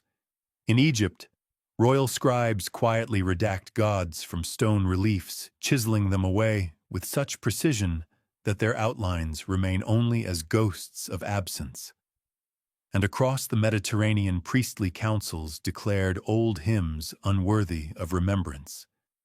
You notice the phrasing, not forbidden, not blasphemous, just unworthy. A polite word for execution. The earliest mention of what scholars later called the Covenant of Forgetting comes from a fragmentary inscription found near Hattusa, the former capital of the Hittite Empire. It speaks of a council beneath the moon that swore to seal the mouths of the skyborn and close the doors of the old shrines. The text is damaged, but the intent is unmistakable, a network of priestly orders bound by secrecy committed to erasing what came before. Why some claim it was political new dynasties needing to overwrite old myths to justify power. Others believe it was metaphysical, a safeguard protecting humanity from whatever those gods truly were. Either way, the purge was systematic. Across Sumer Temple, bricks were refired to remove the sigils of forbidden deities. In Greece, entire generations of oracles vanished after the introduction of Olympian cults. The records show gaps, centuries, where no prophecies were issued, no pilgrimages recorded. The silence becomes its own archive. A similar pattern appears in Mesoamerica. Among early Olmec sites, excavations reveal ritual objects smashed deliberately, idols of jaguar-headed beings buried face down beneath newer temples. Later, Mayan scribes describe the writing that eats itself, referring to codices that were ritually destroyed before being recopied in new forms. The gods weren't forgotten by neglect. They were buried alive. And yet whispers of them persist in unexpected places. In a monastery near Cappadocia, a faded mural depicts a procession of hooded figures carrying sealed jars toward a cave. Above them, the inscription reads, "The memory is the curse." The iconography doesn't match any known Christian sect. The robes, however, resemble those worn by the Magi of Eridu, a priestly class associated with star lore and dream incubation. When researchers analyzed pigment samples from the mural, they found traces of Egyptian red ochre mixed with volcanic ash from Thera, an impossible combination suggesting collaboration between regions supposedly isolated by geography and time. You start to see it, the outline of something vast. Not a religion, but an order of preservation through destruction, a brotherhood of erasers. Centuries later, the same motif resurfaces in Hermetic manuscripts. A 12th century codex from Toledo references a sect called the Keepers of the Last Dawn. Their doctrine to forget is divine, for memory summons the fallen. They believed that human remembrance could awaken entities bound beneath the earth. The text describes temples sealed with molten metal songs erased from language itself, and bloodlines that carried silence as inheritance. It sounds mythic theatrical, but the pattern again mirrors archaeological fact. The disappearance of specific symbols, the spiral of the twin suns. The open hand, the eye without a pupil, occurs across cultures after the same chronological threshold, around 1000 BCE. It's as if humanity collectively agreed to stop seeing. In Thebes, papyrus fragments describe an event known as the Day of Closing. Priests reportedly entered the oldest sanctuaries, performed rituals of night without voice, and emerged at dawn wearing new insignia. One marginal note mentions that the old light was extinguished by decree of the sky. Scholars interpret it as metaphor. But what if it wasn't? Because here's the unnerving part. The ritual architecture of those closed temples aligns perfectly with sites connected to the forgotten gods, Göbekli Tepe, Atacama, Yonaguni. The same celestial geometry, the same axis to Orion, even the same sonic resonance. It's as though the covenant of forgetting didn't just erase belief, it repurposed it. The temples weren't abandoned. They were reprogrammed, transformed into anchors holding something down. And this is where the theory turns dangerous. In 1932, a team of German archaeologists excavating near Ugarit found a cache of tablets sealed in lead. One contained the words, "The seal holds. The sleepers remain beneath." The lead was etched with a symbol identical to the spiral discovered at Yonaguni, the sign of the old gods. The text was confiscated, catalogued, and never published. The official record lists it simply as Tablet 13 destroyed by transport damage. You almost laugh. Transport damage. How convenient. Still, a copy of its rubbing survives in a private collection in Berlin. The handwriting at the bottom is chillingly modern. The council's work continues. Whether that phrase was a hoax or a leak, no one knows. But it raises a question that's haunted every investigator, since if there was once a priesthood dedicated to forgetting, could its descendants still exist?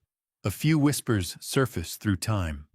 A 15th-century Venetian chronicle mentions a silent order advising popes on matters of celestial discretion. A 17th-century letter from Prague describes men in white who forbid scholars from reopening sealed tombs. Even in modern academia, researchers who probe too deeply into pre-dynastic theology often encounter abrupt funding withdrawals, missing samples, unexplained delays. Coincidence or continuity, the deeper you go, the more it feels like walking through fog. Every trace of truth is there but softened, blurred, intentionally vague, as if the past itself refuses to be remembered. And maybe that's the point. Maybe forgetting isn't a failure of history, but its defense mechanism. Maybe the priests of amnesia didn't erase the gods to destroy them, but to contain them. Because what if remembering brings them back? You start to notice it almost like a whisper beneath the noise of history, a rhythm, a pattern that repeats even when the words themselves are different. Across continents, across millennia, fragments of prayer chants and dedications to vanished gods seem to hum in the same frequency. A syllable here, a vowel there, echoing across Sumerian hymns, Mayan incantations, and early Chinese oracle bones. Coincidence, perhaps. But if you listen long enough, you begin to suspect it's not chance, it's inheritance. For decades, linguists have chased the phantom of a proto-language, the mother tongue of humanity. They call it proto-world, a theoretical ancestor of all known languages. Most dismiss it as fantasy, a myth conjured by the same fever that once sought Atlantis. But in the ruins of the world's first temples, something strange lingers. The same set of syllables, simple, resonant, and endlessly recurring, carved into stone where no cultural contact should have existed. At Göbekli Tepe, the world's oldest known temple, the carvings depict vultures and pillars of limestone, etched with symbols, some familiar, some alien. Among them, an arrangement resembling 3 concentric spirals, flanked by small marks that could be read as phonetic cues. When these symbols were compared with petroglyphs found in the Andes, separated by oceans and 10,000 years, the resemblance was unnervingly precise. One archaeolinguist from Prague described it in an unpublished field note. These are not words, they are frequencies rendered as form. Her colleagues laughed, but the data refused to vanish. When the spiral pattern was transcribed into tonal equivalents, the sequence produced a distinct harmonic and auditory motif that, when played aloud, mirrored the resonance frequencies of several megalithic sites. Language then might not have begun as speech. It might have begun as sound that moved the world. The ancients believed that words themselves possessed agency, that to name was to summon, to describe was to shape. The Sumerians called it Mi, the Egyptians Heka, the Chinese Shen Ming, each term meaning something like divine utterance. These weren't metaphors. They treated language as circuitry, a way to channel power. When a priest in Eridu spoke the name of Enki, he wasn't performing devotion, he was executing a command. But what if the oldest priests didn't speak the gods' language, they maintained it? What if their tongues preserved the syntax of creation itself, syllables inherited from a world before memory? Evidence grows slippery here. One ancient tablet from Nippur describes a tongue of light used by the first builders. The phrasing is odd light, not sound, but when scholars reconstructed its missing sections, they found references to letters that burn in air. Another fragment from the Indus Valley depicts a ritual scene with figures exhaling lines of smoke that twist into glyphs. There's no translation yet, the visual message feels universal speech, as a bridge between mortal and divine. And then there's the paradox of diffusion. How did the same root word for God, something like El or Il or Al, appear across Semitic, Proto-Indo-European, and even early Mesoamerican contexts? The Hebrew El, the Arabic Ila, the Sumerian Il, the Mayan Ilum, each meaning the same thing, emerging independently, as if the sound itself carried sacred weight. It's the linguistic equivalent of déjà vu, an echo too perfect to dismiss. Some scholars insist this is the residue of shared ancestry. Others whisper of something more deliberate.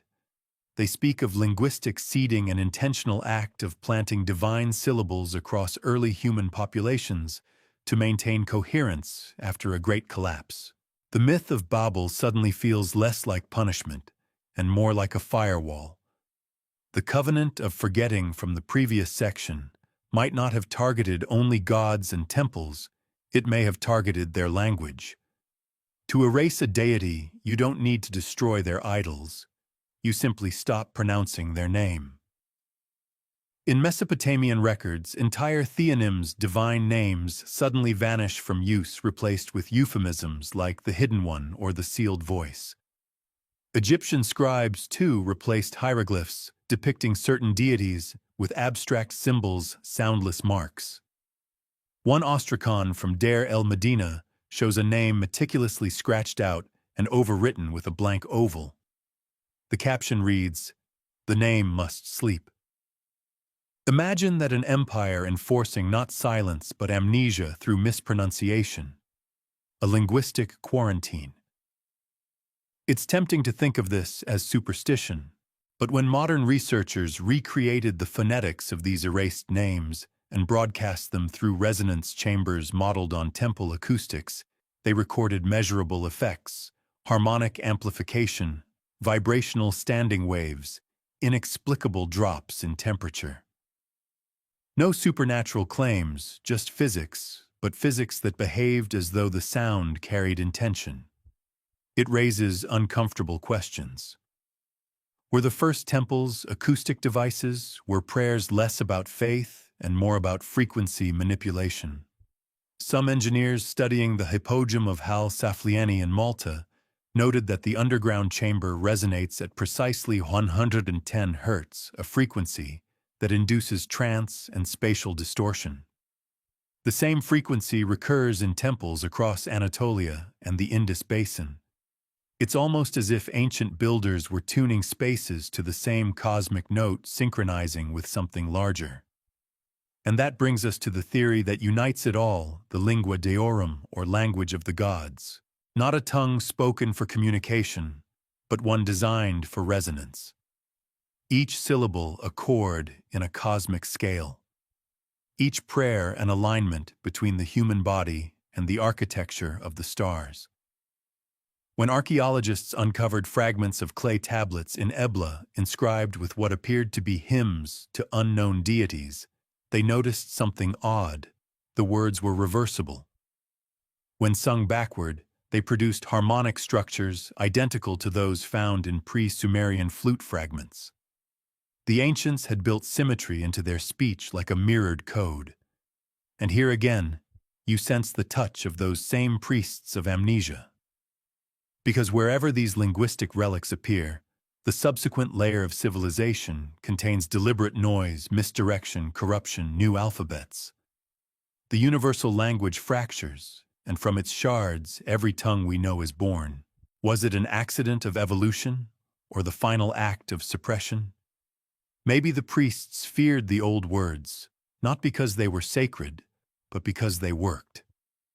Maybe they remembered that to speak the true syllables was to reopen something sealed long ago. So they broke the tongue of the world into 1,000 dialects, scattered vowels like ashes, and taught us to call it progress. And when you whisper tonight, when your voice trembles between sleep and breath somewhere beneath the noise of modern speech, the ancient syllables still wait, vibrating faintly, remembering themselves. You've heard the stories, old travel diaries, second-hand accounts, dusty museum plaques that dismiss it all as myth. Statues that breathed idols, that wept monoliths, that seemed to shift when no one was watching. They sound like superstition, the kind of exaggeration that grows in retelling. Yet the deeper you look, the more these tales repeat in places too far apart to have shared a rumor. At Abu Simbel, the colossal statues of Ramses II sit facing east. Twice a year, on the mornings of February 22nd and October 22nd, the sun pierces the temple's inner sanctuary and strikes the statues within. For 20 minutes, the light ignites the faces of three gods, Ra-Amun and the deified Ramses himself. The fourth statue, that of Ptah, the god of the underworld, remains forever in shadow. Perfect engineering, say the Egyptologists. But what if it's more than geometry? Ancient accounts claim the statues shone not with reflected sunlight, but with a faint luminescence, as if something inside them answered the dawn. At Delphi, the Greek chronicler Pausanias recorded that the bronze effigy of Apollo vibrated with song during certain festivals. In Thebes, an Egyptian papyrus describes the statue of Amun speaking through its mouthpiece at sunrise. And in Memphis, the Greek historian Herodotus claimed to have heard the god Ptah sigh softly as the light touched his face. It was enough to make even the skeptical Romans whisper of animated stone. Modern science calls it acoustic resonance, the interaction between sunlight temperature changes and the porous structure of the rock. In 1840, explorers at Luxor noted a hum within the colonnade just before dawn, a low tone that seemed to emanate from the sandstone itself. When temperature sensors were later installed, the shift in heat caused microfractures to expand, producing audible vibration. Nature's instrument playing itself, case closed. Except, not quite. Because when acoustic engineers recreated those same conditions with modern limestone samples, the sounds were inconsistent, too weak, too brief. But the ancient statues produced complex harmonics that modern stone couldn't replicate. Some seem to respond to environmental frequency, amplifying ambient sound far beyond what physics predicts. The hypogem in Malta, the statues of Nemrut Da, even the basalt figures of Easter Island all share the same hidden feature, internal cavities carved to resonate. They are quite literally tuned instruments. The Egyptians may have known this. Inscriptions from Abydos describe the breath of the stone and rituals where priests would chant specific tones while striking the temple walls with bronze rods. The resulting vibrations were said to awaken the god. Some researchers suspect these ceremonies weren't metaphorical. They were acoustic activations, aligning resonant frequencies between human voices and the structures themselves. You imagine the scene: dawn breaking over the desert priests standing barefoot in sand, chanting vowels that echo through colonnades. The air hums. The colossal statue trembles not from magic, but from physics so precise it might as well be divine. But the question lingers: why build so many of these resonant idols? The sheer number suggests it wasn't aesthetic. It was functional. At Tiwanaku in Bolivia, one temple platform contains rows of carved stone heads embedded into walls. When the wind passes through the site's hollow channels, the structure produces tones like breath exhaled through a flute. Archaeologists once thought it was coincidence, wind erosion through cracks. Then they mapped the channels and realized they were deliberately oriented to the same azimuth as the rising Pleiades. In other words, the architecture was meant to sing to the stars. The idea of living stone exists in nearly every mythology. The Mesopotamians spoke of statues that housed the essence of their gods, ritually opened eyes and mouths through ceremony. The ritual wasn't poetic. It involved precise recitations, repeated rhythmic drumming, and incense burned in synchronization with celestial timing.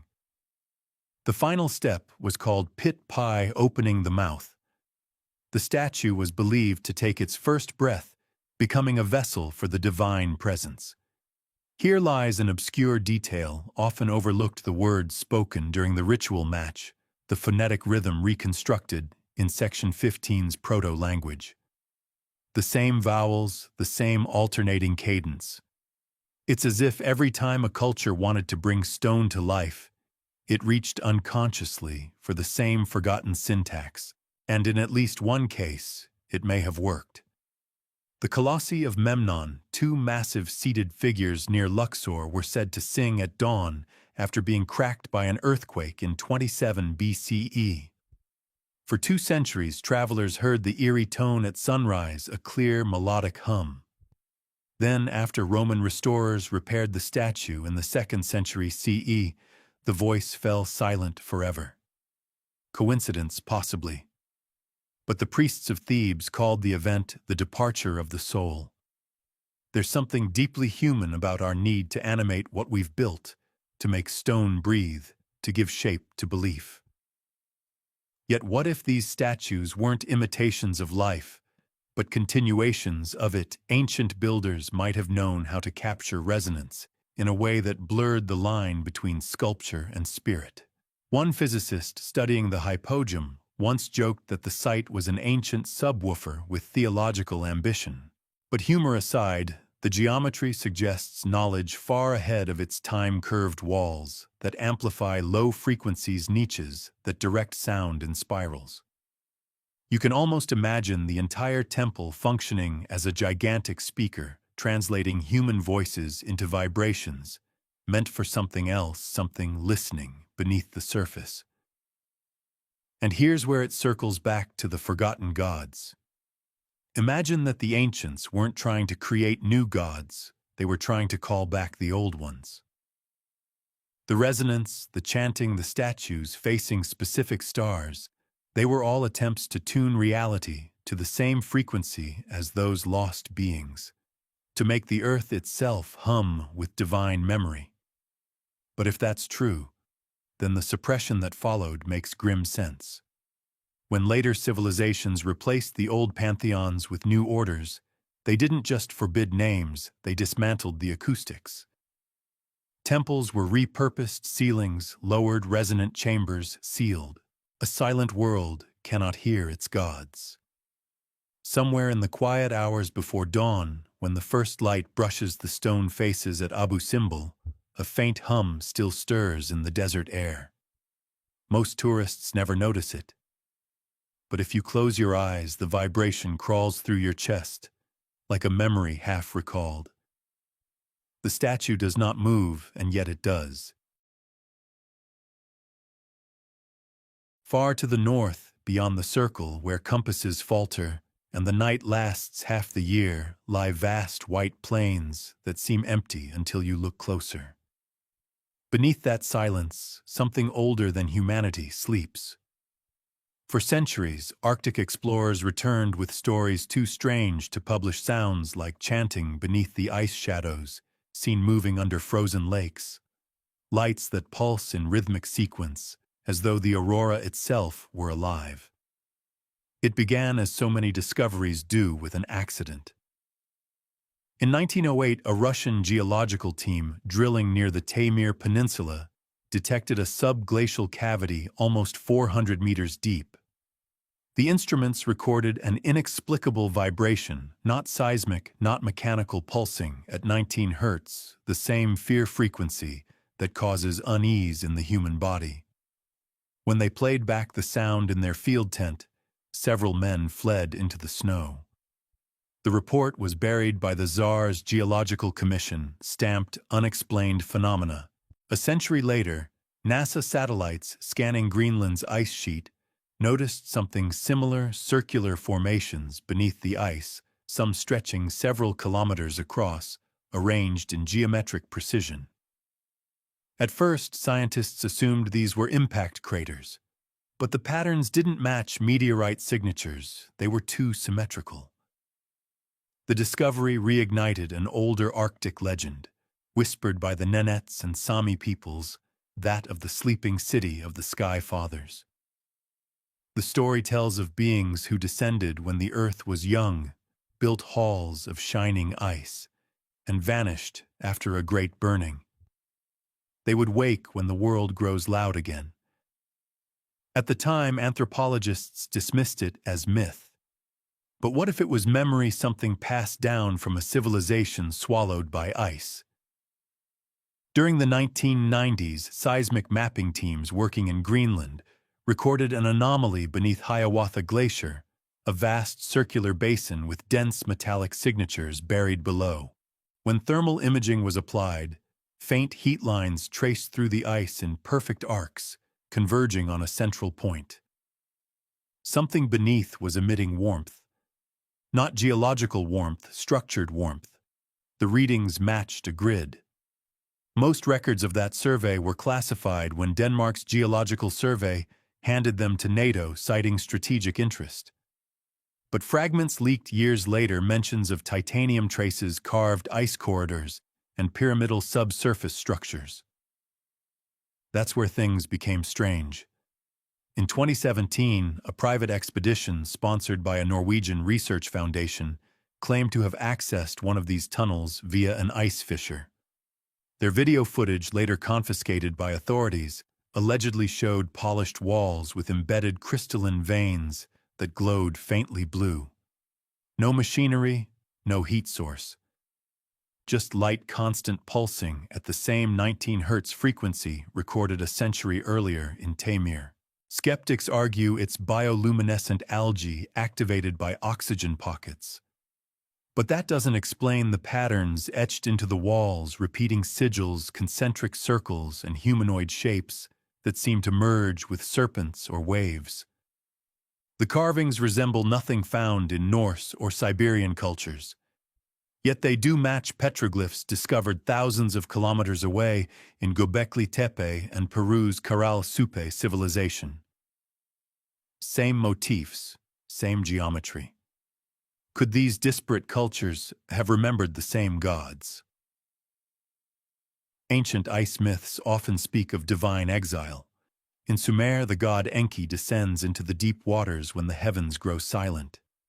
In the Rig Veda, Varuna retreats to the northern sea. Even the Greeks spoke of Hyperborea, the land of the gods beyond the north wind. It's possible these were allegories for the same phenomenon, something immense vanishing into the frozen edges of the world. Modern climatologists studying rapid melt zones in Antarctica have reported resonant voids, cavities under the ice, that produce electromagnetic hums detectable from orbit. The frequencies are stable artificial in tone.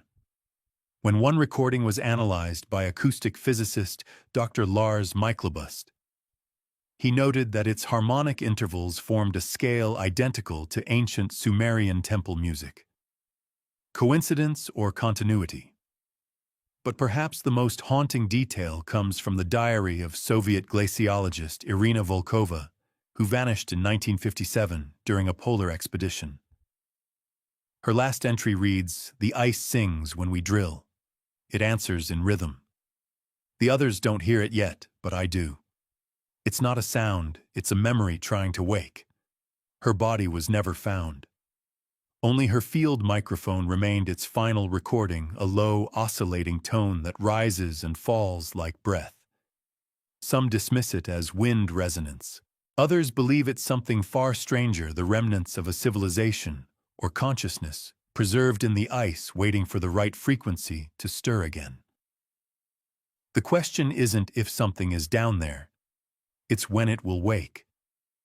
Because as global temperatures rise, the ice that's kept those gods asleep for millennia is thinning. And if the myths are right, if these beings were buried, not dead, then their silence may be ending. If myths are the memories of civilizations, then bloodlines are their living echoes. Across continents and millennia, ancient rulers claimed descent from beings not entirely human. Pharaohs called themselves the sons of Ra. Sumerian kings traced their ancestry to the gods who descended from the heavens. The Inca, the Maya, the Chinese emperors all carried the same refrain rule by right of divine blood. Yet when you compare their genealogies side by side, something unsettling happens. The family trees overlap in ways that defy geography and time. The same names, or at least the same meanings, recur in distant cultures that should never have met. In Egypt, the early dynasties describe a primordial line of god-kings, known as the Shemsu-Hor followers of Horus, who ruled for 13,720 years before the first human pharaoh. Meanwhile, in Mesopotamia, the Sumerian king list speaks of 10 kings who reigned before the flood, their reigns measured in absurd spans, thousands of years each, until the waters came and the kingship was lowered from heaven. Historians treat both as mythic frameworks, but what if they refer to the same event seen from two corners of the world? What if these divine rulers weren't metaphors, but survivors of something older? A small but growing number of genetic anthropologists have noticed patterns in royal DNA. The Y chromosomal lineages of early Eurasian elites show clusters of rare haplogroups that appear suddenly around 10,000 BCE, precisely when global flood myths converge. These markers don't fit known migratory patterns. They seem inserted, as if an isolated population cut off then reintroduced, merged with emergent human societies. Of course, mainstream science calls it statistical noise. Still, the coincidence lingers like a whisper you can't quite unhear. Consider the old claim of blue blood. In medieval Europe, the nobility's pale veins were said to reveal celestial heritage. The phrase might sound poetic, but in pre-Christian Spain, the Visigothic aristocracy literally traced descent from Tuatha de Danann, the mythical Shining Ones of Ireland. Their heraldic symbols, spirals, radiant eyes, winged discs, mirror those carved into Sumerian seals. No one explains how such motifs traveled across epochs and oceans. Yet the strangest evidence of all may come from China's earliest chronicles. The Shanhai Jing, the classic of mountains and seas, speaks of semi-divine rulers born of heavenly dragons whose descendants ruled the Middle Kingdom. Excavated tomb murals from the Warring States period show serpentine beings coiling around crowned humans, half embrace, half fusion. Compare those to depictions of Enki Quetzalcoatl or Kukulkan, the feathered serpent who taught humanity. Different names, same hybrid archetype. By the time Rome rose, these bloodlines had fragmented into legend. The emperors claimed divine ancestry, not because it inspired faith, but because it justified control. Augustus called himself the son of a comet. Alexander traced his father to Zeus Ammon. Japanese emperors still perform rites affirming descent from the sun goddess Amaterasu. Behind each claim lies a memory of legitimacy born not from conquest, but from inheritance, something older than any empire. One obscure medieval text, the Liber Genealogiae Deorum, takes this further. It outlines parallel divine lineages in Latin, Greek, and Hebrew traditions, all converging at a mysterious figure labeled Ankalu, the first father. Scholars dismiss the manuscript as a Renaissance forgery, but when researchers at the Vatican Secret Archives cross-referenced it with cuneiform tablets cataloging Sumerian demigods, they found an identical phonetic root, Angal-Lu, a title meaning High One from the Great Deep. So what happened to these supposed descendants? If the gods vanished, did their blood thin into legend, or survive hidden behind crowns and coats of arms?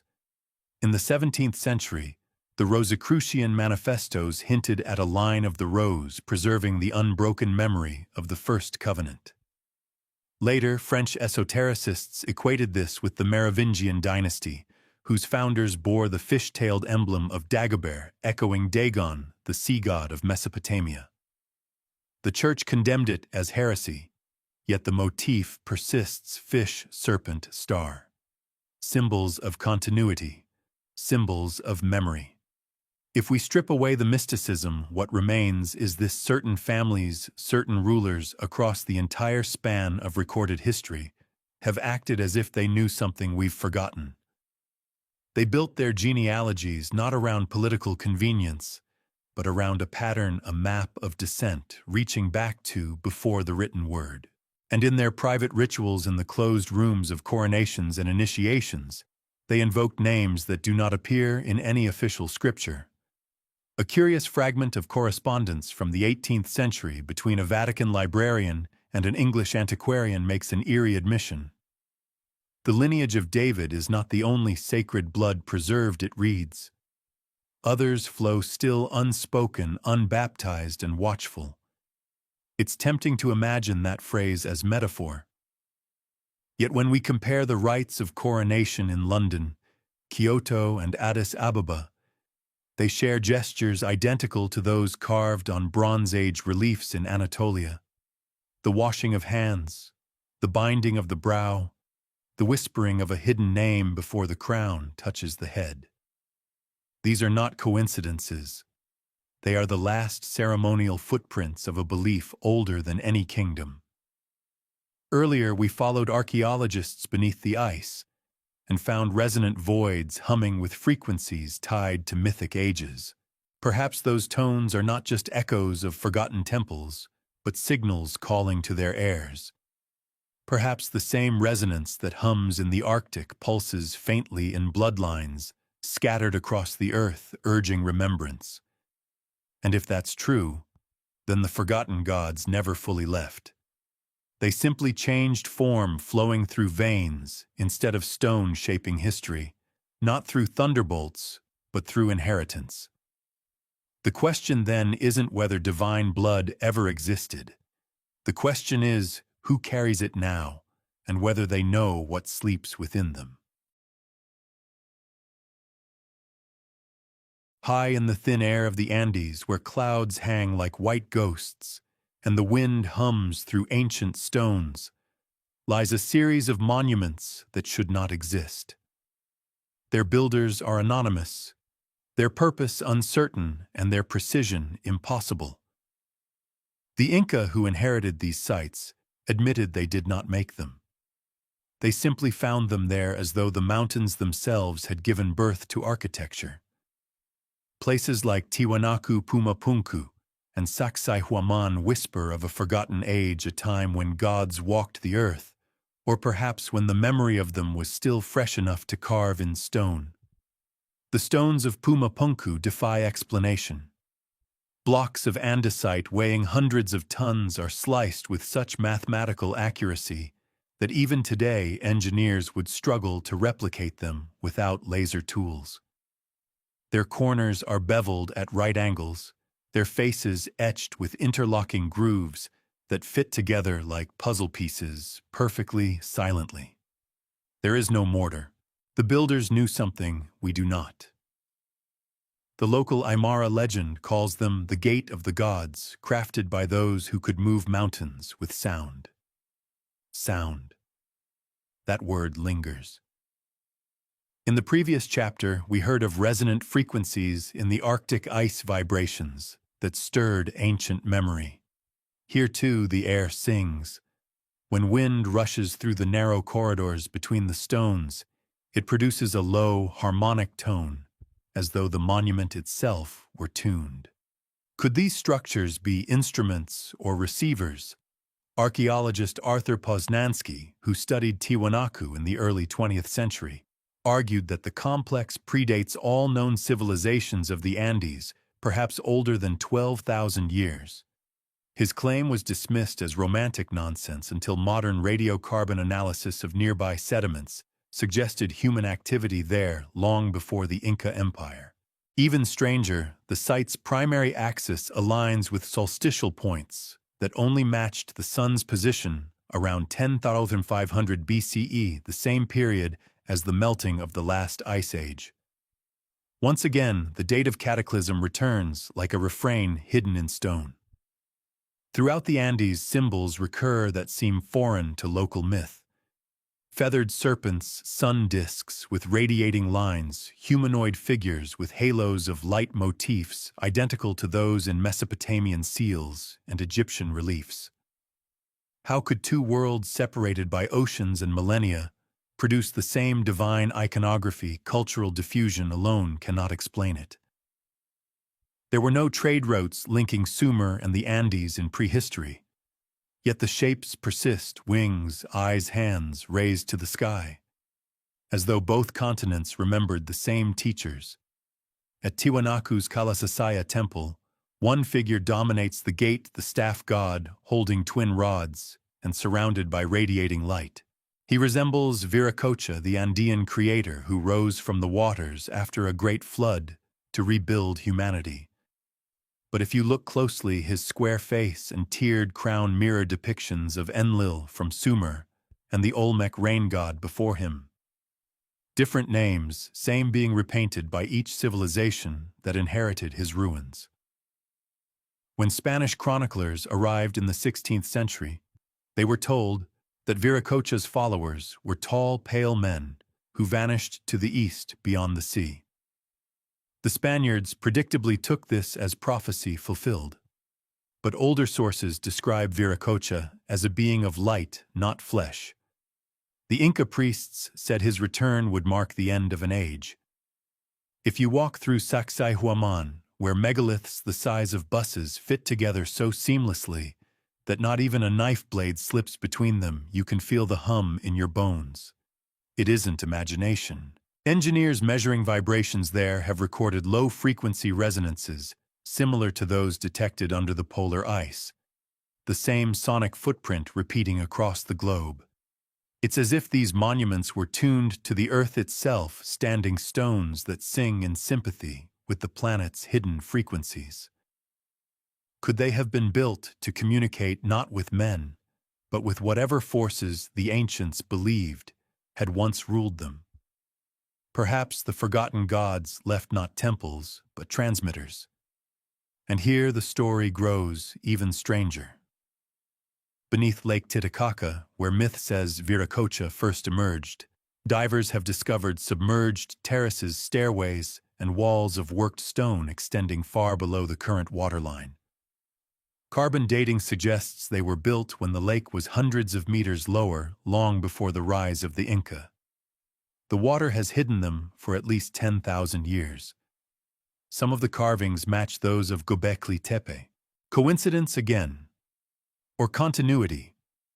When you overlay the positions of Tiwanaku, Pumapunku, and Machu Picchu on a global map of ancient sacred sites, a pattern emerges. They align almost perfectly with the latitude of the pyramids of Giza, the temples of Angkor, and the ruins of Nan Madol in Micronesia. Different hemispheres, same geometry, almost as though someone or something designed the Earth's sacred architecture as a single system. But who could have conceived such a thing, and why would they scatter their monuments like breadcrumbs across time? Local shamans still perform night rituals near the Gate of the Sun, burning llama fat and chanting in Aymara, "Awaken those who sleep in the stone." To them, these ruins are not dead relics. They are dormant beings, slumbering guardians from an age when gods still walked in daylight. Perhaps that's the real secret of the Andes. The gods were not erased here. They are simply waiting, half buried, half awake, carved into mountains that still remember their names. And as the world warms, glaciers retreat, and hidden valleys open once again, it may not be archaeologists who uncover them first, but the mountains themselves breathing their memories back into the air. If you trace the world's ancient temples on a globe, not just the famous ones, but the half-forgotten sanctuaries buried in jungles and deserts, you'll notice something uncanny. From Giza to Teotihuacan, from Angkor to Stonehenge, from Tiwanaku to Abydos, the lines that connect them cross along precise stellar coordinates. It's as though every civilization across tens of thousands of miles and unshared languages built its most sacred places to mirror the same sky. Not the sky of today, but the sky as it appeared at the end of the last ice age. The stars have drifted since then, their positions subtly altered by the slow wobble of Earth's axis. Yet these ancient monuments seem frozen to that moment, as if their builders wanted to preserve a cosmic memory before it slipped from view. That strange synchronicity is what researchers now call the astral gate hypothesis. The idea that the temples of early humanity were designed to open communication not between men and gods, metaphorically, but between Earth and something beyond it, literally. You can see the pattern most clearly in Egypt. The Great Pyramids align precisely with the stars of Orion's belt, but not as they appear now. Their true alignment fits the constellation's position around 10,500 BCE, the same date tied to Tiwanaku's solstice markers and the Younger Dryas cataclysm. The same date when flood myths say the gods vanished. That number has become a kind of gravitational constant in our investigation, pulling every anomaly toward it. Egyptologists once dismissed the Orion correlation as coincidence, but when high-resolution scans revealed that internal shafts within the Great Pyramid pointed toward specific stars, Orion's Alnitak and Sirius, it became harder to ignore. These were not random orientations. They were messages carved in limestone mathematical hymns sung to the heavens. In the Yucatan, the Temple of Kukulkan mirrors the same principle. At the equinox, sunlight cascades down its stepped sides, forming the shadow of a serpent slithering toward the ground. That serpent in Maya cosmology is the bridge between worlds, the celestial road by which the gods descend. And Kukulkan, of course, is just another name for Quetzalcoatl, the feathered serpent, who promised to return from the stars. Even older are the stone rings of Nabta Playa in the Nubian desert. Long before Stonehenge pastoralists, there arranged megaliths to mark the rising of Sirius and the summer solstice. Archaeologists believe it functioned as a calendar for tracking monsoon rains. But to build such a calendar, they had to understand precession, the slow drift of the stars over millennia. Which means they weren't just sky watchers. They were record keepers of time on a cosmic scale. In Tiwanaku, the Kalasasaya temple points not to the sun's modern path, but to where it rose over the horizon around that same enigmatic 10,500 BCE. The alignment is too consistent to ignore. Sites separated by oceans all seem calibrated to one celestial configuration, as if their builders shared a common blueprint. But if that's true, the question shifts from how to why. What were they trying to align with? One theory suggests the alignments acted as a kind of spiritual GPS guiding souls after death through the star fields toward divine realms. Another posits they were markers for celestial events, a kind of cosmic alarm clock meant to track long cycles of destruction and renewal. But among the more esoteric researchers, there's a different reading that the temples themselves were gates resonant structures tuned to the geometry of the cosmos, designed to amplify whatever energy, prayer, or consciousness passed through them. At first glance, that sounds like mystical nonsense, but physics might offer an uncomfortable echo. In quantum theory, resonant fields can connect distant points instantaneously, entanglement on a scale the ancients could never have named, yet perhaps intuited. Some physicists even describe space-time as a fabric woven with harmonic nodes, vibrational intersections where reality thins. It's not proof of gates, but it's enough to make the metaphor plausible. Across traditions, we find hints of this idea. The Sumerians spoke of Dr and Ki, literally the bond of heaven and earth, a sacred axis linking gods and men. The Chinese called it the jade pillar, the world's central thread between stars and soil. The Maya called it Waka Chan, the raised sky tree. Always vertical, always luminous, always at the center of the world. It's as though every culture tried to build their own version of that same cosmic bridge. If the astral gate hypothesis is true, then the world's oldest monuments are not separate achievements, but components of a single planetary network, a lattice of sacred architecture harmonized to the heavens. Each temple would have been a node, each ritual a signal.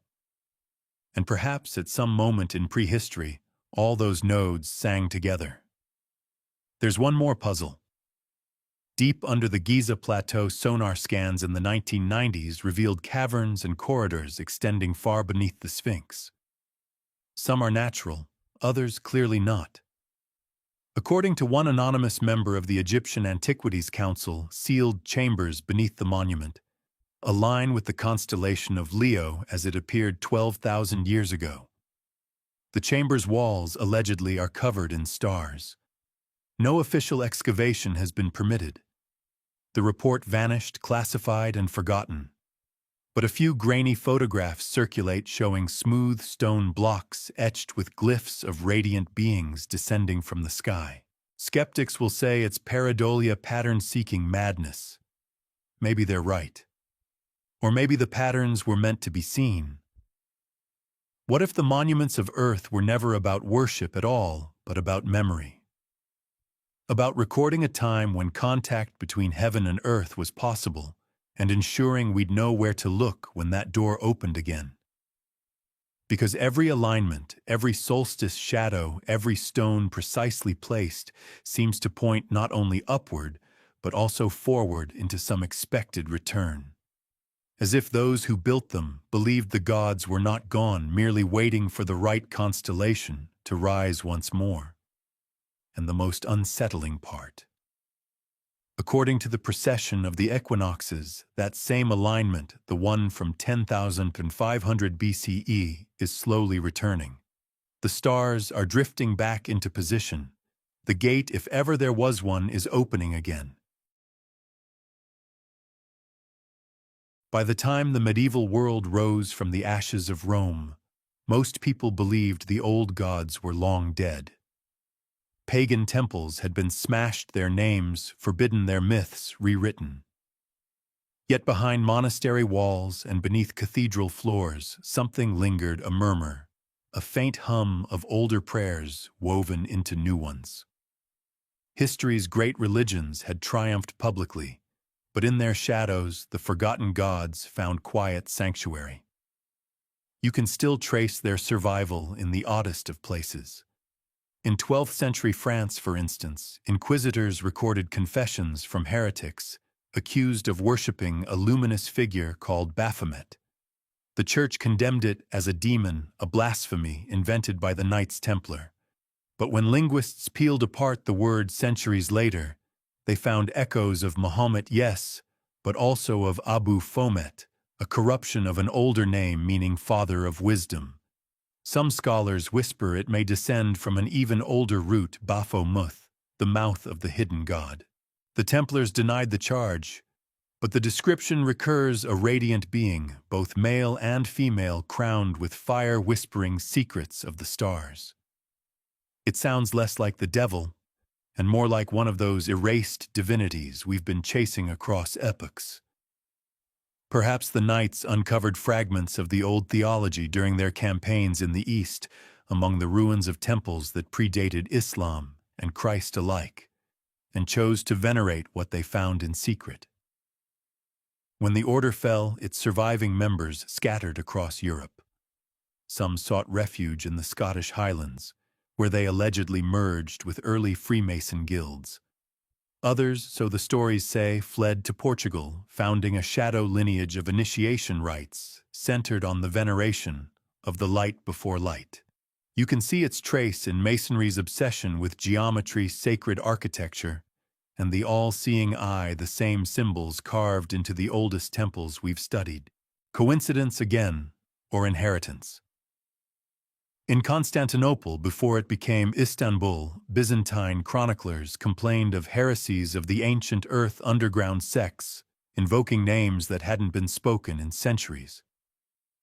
One order, the Fosporoi, claimed to preserve the light of the first gods gathering under the full moon, to chant syllables no scholar could translate.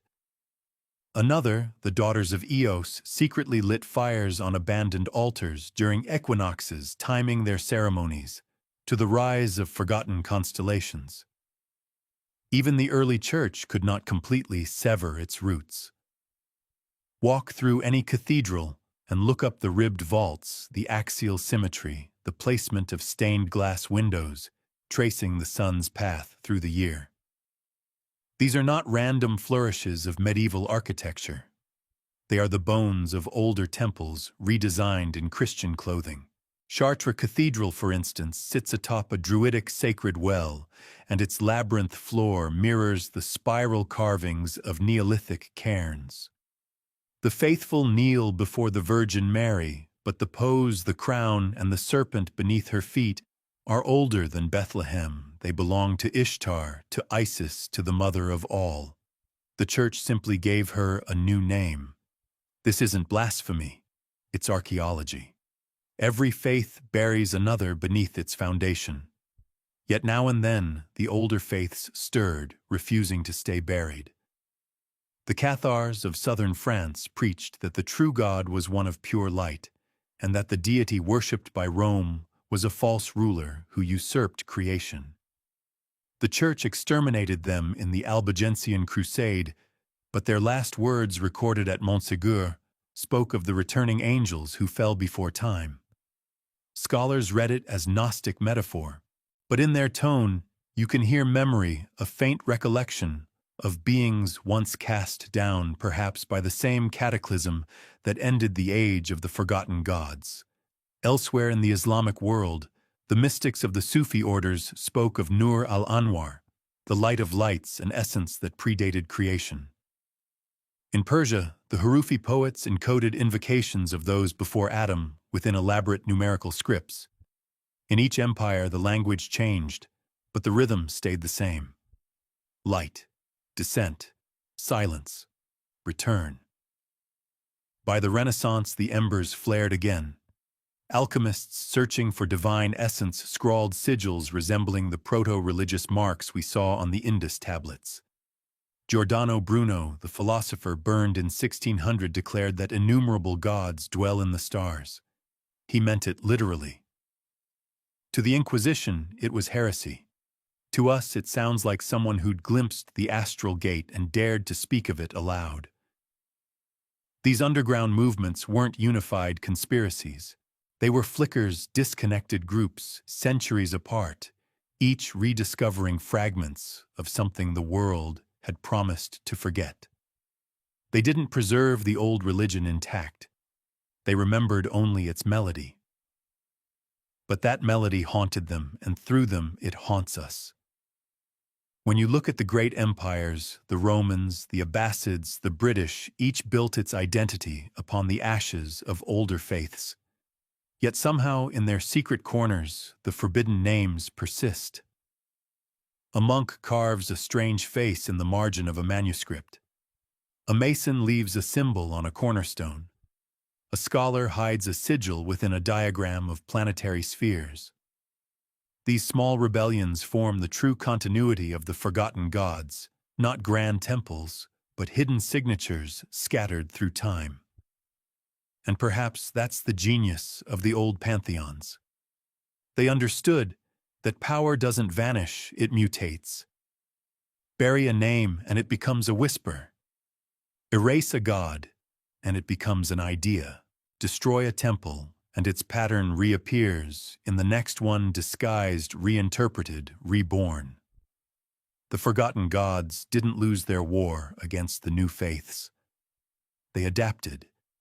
They slipped into the shadows of empire, wearing new faces, waiting for those who could still hear their faint songs beneath the bells and hymns. Because even in a world of saints and crosses, the stars above the cathedrals remained the same alignments, the same constellations, still pointing to the same celestial geometry the ancients once followed.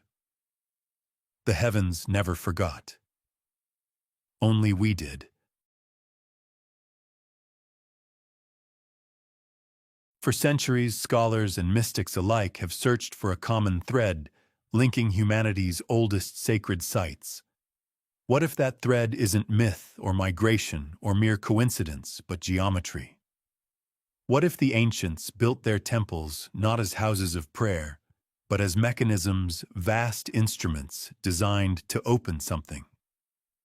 This is the core of what modern researchers now call the astral gate hypothesis. It begins with a pattern so subtle that for centuries no one noticed it. When you plot the coordinates of the world's oldest monumental structures, Göbekli Tepe, the Great Pyramid, Stonehenge, Teotihuacan, Angkor Wat, Tiwanaku, you find they share specific angular relationships to the ecliptic, the plane of Earth's orbit around the Sun. Their orientations are not random nor merely solar.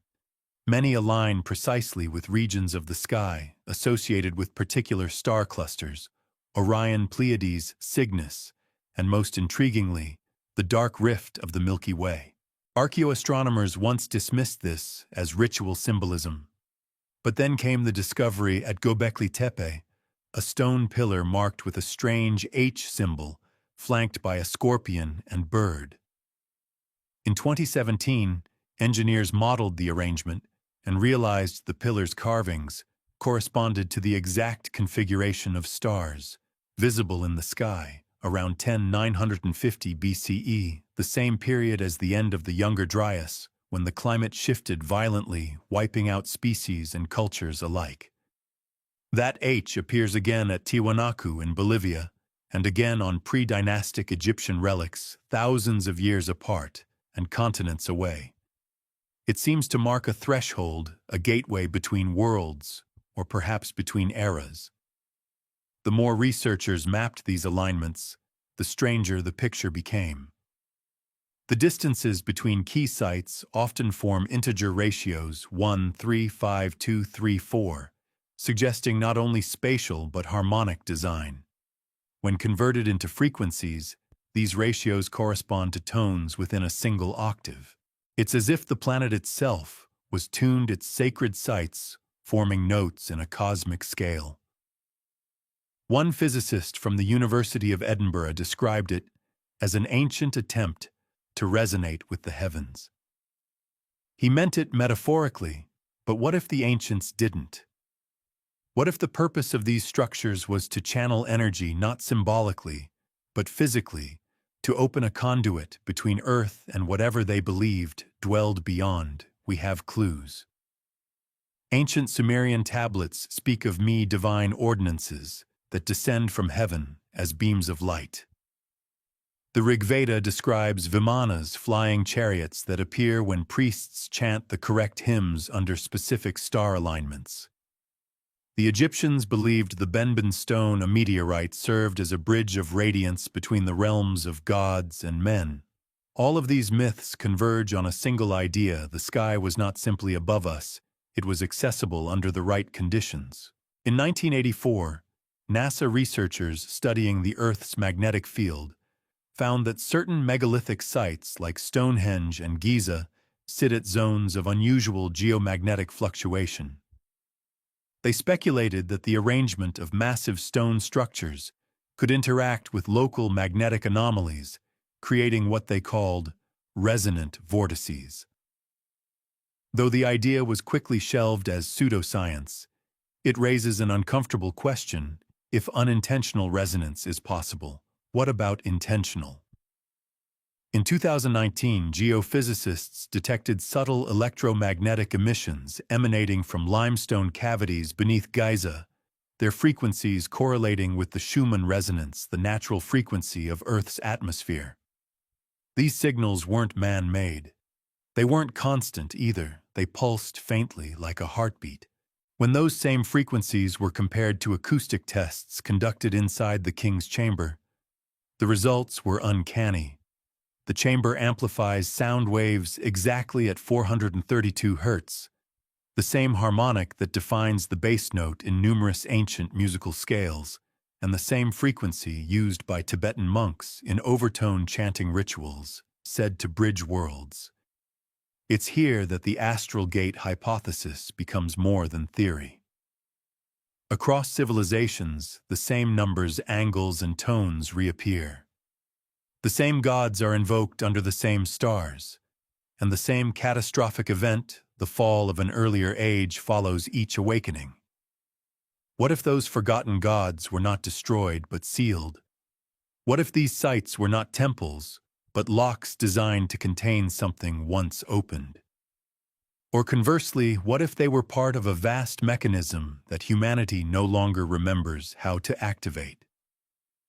A few fringe physicists have tried to model this. Using geospatial data, they calculated that if you draw straight lines connecting the major ancient sites, you form a continuous geodesic network spanning the planet, one that mirrors the distribution of Earth's energy grid. Each site, in essence, sits on a node of high telluric activity where energy naturally flows between crustal plates.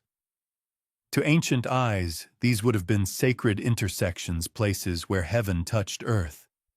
It's not so far-fetched. Today, even our modern power systems use similar nodal mapping to minimize resistance. The ancients may have simply used stone instead of steel and ritual instead of current. But if this global lattice is real, then its builders weren't random tribes acting in isolation. They shared knowledge, purpose, and intent across thousands of years and thousands of miles. And that points to something even deeper, either a lost global civilization or an intelligence guiding humanity toward something it barely understood. Some researchers call this pattern coincidence. Others call it myth. But perhaps myth was simply the language of those who lacked equations to describe what they saw. The ancients might have called it divinity. We today might call it physics. In both cases, the result is the same at certain times. Under certain alignments, the veil thins. The air hums, and the forgotten gods, whatever they were, wait beyond that hum in the resonance between worlds. The astral gate hypothesis doesn't claim that gods are real in the way we imagine them. It claims something more unsettling, that the mechanisms of belief, sound, and stone could interact with planetary forces in ways we no longer comprehend, and that once long ago someone did comprehend them. And then they vanished, leaving only temples as tuning forks and myths as instruction manuals. By the Middle Ages, the official religions of the world had taken firm shape. Christianity had risen in Europe, Islam in the Near East, Buddhism and Hinduism in Asia. Each faith proclaimed itself the rightful heir to divine truth. Yet hidden beneath monasteries buried in catacombs and whispered in coded prayers, fragments of something older still pulsed shadows of the faiths that came before. Scholars would later call it syncretism, but that polite word conceals something much darker. Across empires within the veins of orthodoxy, a secret current ran devotion, not to the gods of the scriptures, but to the forgotten ones the scriptures had replaced. You can trace the first cracks in the historical record to the 9th century in the tangled politics of Byzantium. Within the imperial court, accusations arose that certain monks were practicing heliolatry, sun worship, under the guise of veneration for the archangel Michael. Church investigators confiscated icons that showed Christ not on a cross, but emerging from a blazing disc. The imagery was strikingly similar to pre-Christian depictions of Helios, or even earlier the Mesopotamian Shamash. The monks defended themselves by claiming the art was allegorical. Yet in the margins of their confiscated manuscripts, investigators found strange sigils, curved shapes, and crossed lines that matched no known Christian symbology. When later compared to the carvings at Göbekli Tepe, those same patterns appeared there too, etched into stone 10,000 years earlier. The further you look, the more these echoes multiply. In medieval France, the heretical sect known as the Cathars taught that the material world was ruled by an evil creator, a false god who had deceived humanity. Their true deity, they said, existed beyond this corrupted plane. The church called it blasphemy and burned them to ash. But hidden among Cathar relics recovered centuries later were copper amulets engraved with a familiar motif, the H-shape of the lost pantheons. The same emblems seen on ancient pillars in Anatolia and South America.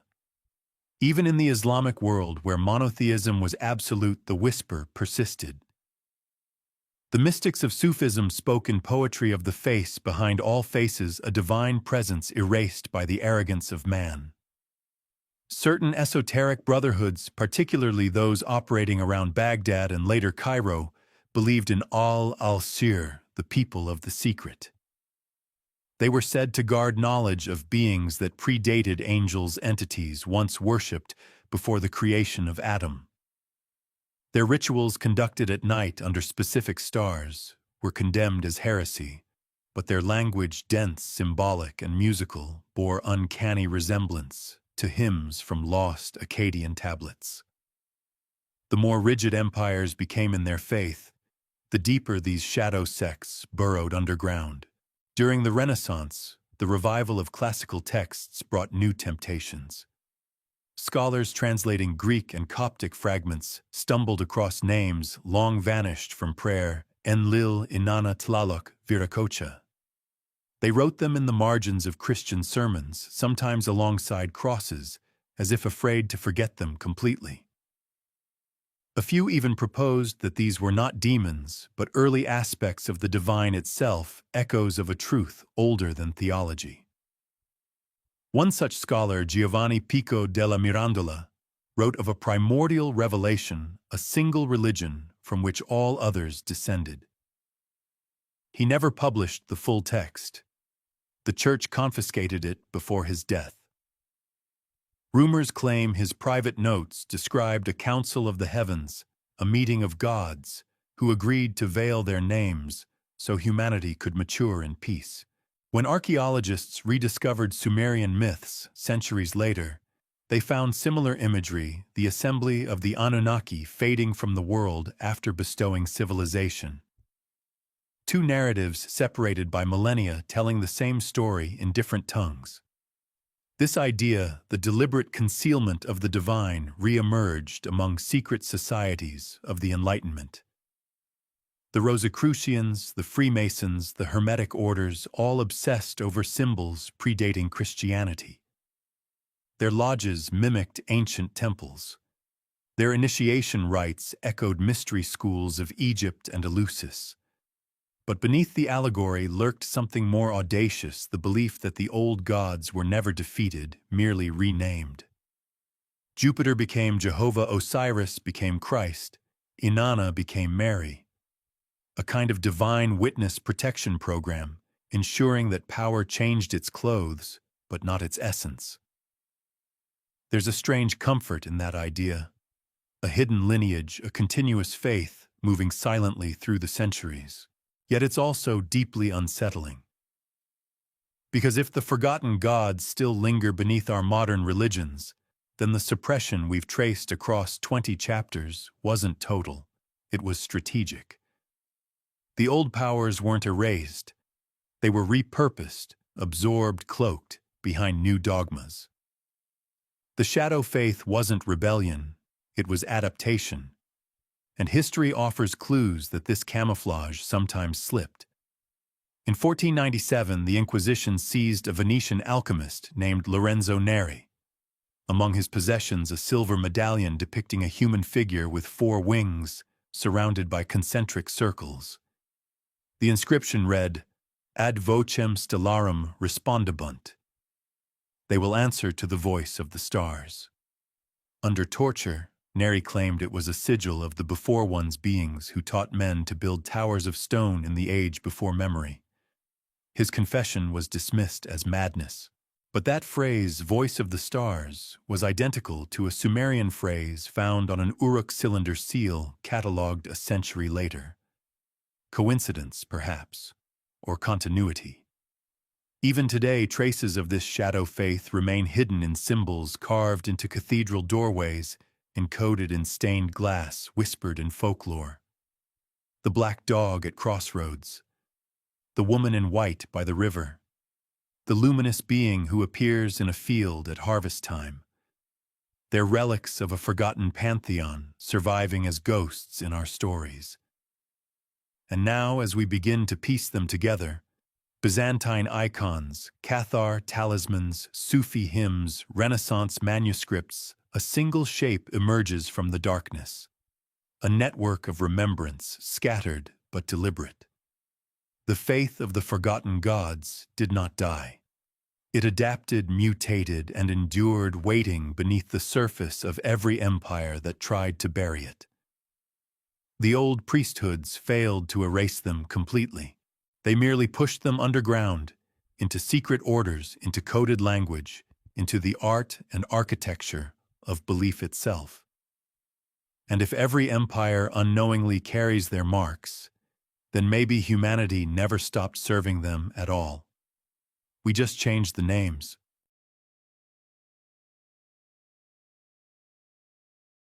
It begins as so many revelations do, not with proof, but with a pattern. You've gathered the fragments, ruined temples, forbidden names, echoes in myth and music, and now when laid side by side, they start to hum in unison. It is not a conspiracy of coincidence. It is choreography. Every act of erasure, every rewritten scripture, every burned tablet and buried idol, they form a single arc, an organized, deliberate suppression of memory. The Great Suppression, as later scholars might call it, was not merely cultural amnesia. It was a designed silence, a centuries-long effort to overwrite humanity's first religion with something new. The hypothesis sounds heretical even now. But when you trace the evidence, the cultic continuity across continents, the astronomical alignments, the ritual vocabularies that refuse to die, a single explanation fits. At some point, long before the first known civilizations, there existed a unified order, a priesthood spanning regions we thought had never met. They served beings remembered later as gods. When that divine order collapsed, perhaps through cataclysm, perhaps by choice, the survivors faced a choice: forget or perish. You can sense their fingerprints in the archaeological strata. The sudden abandonment of temple sites around 10,000 BCE, the simultaneous rise of new settlements built on old foundations. The curious uniformity of myth, floods, fires, wars among gods, followed by a covenant of forgetting. Each myth a coded record of the same moment, the deliberate cutting of the thread between mortals and the divine. It's as if the priests of the old world conspired to hide their own gods. If this sounds absurd, remember that history often begins where memory ends. Take, for instance, the flood deposits at Göbekli Tepe, dated precisely to the Younger Dryas boundary. The site was buried carefully layer upon layer, as if preserved for a future that must not yet remember. Scholars once argued it was simple ritual closure. But viewed through this lens, the burial becomes something else, a priesthood sealing the door behind them. Not out of reverence, but out of fear. As the millennia turned, fragments of their system survived. The serpent carved in Anatolia resurfaces as the Quetzalcoatl of Mesoamerica. The triad of sky storm and underworld gods reappears from Sumer to Egypt to China, like an echo that refuses to fade. Even the architecture tells the story: pyramids, ziggurats, step temples, each one a stairway to the absent heavens. The style shifts, the language changes, but the geometry is eternal. It is the memory of worship cast in stone. What could have driven an entire civilization to hide its gods? One theory suggests catastrophe. The comet impact hypothesis for 10,800 BCE, the same date whispered in the myths of divine extinction, speaks of firestorms, flooding, and sky-darkening ash. In that trauma, humanity may have blamed its gods, or its gods may have blamed humanity. Either way, the old order fell, and the survivors rewrote the story to save what remained of reason. The new world began with a vow: never again would divine power rule directly. From then on, gods would rule through metaphor, through myth, through memory. But another interpretation is more unsettling. What if the gods themselves ordered the forgetting? If divinity were real, not supernatural, but tangible, sentient, perhaps even biological, then disappearance could have been a form of retreat. To erase their names was to close the connection. Humanity left alone would build its own meaning, unaware of the architecture beneath its beliefs. A spiritual quarantine disguised as enlightenment. Across empires, that vow became the hidden heartbeat of history. The priesthoods of Egypt and Sumer gave way to philosophers, prophets, popes, imams, bodhisattvas, all unknowingly preserving fragments of the lost pattern. Each new faith refined the forgetting. Rituals were simplified, myths were moralized, gods became metaphors, until one day the old language had been buried so deep that no one remembered what it once said. Only the symbols remained carved into lintels and talismans, waiting for the next civilization to dig them up and call them mysteries. And now here you are, standing among the ruins of every theology, feeling the hum beneath the dust. The pattern isn't just ancient, it's recursive.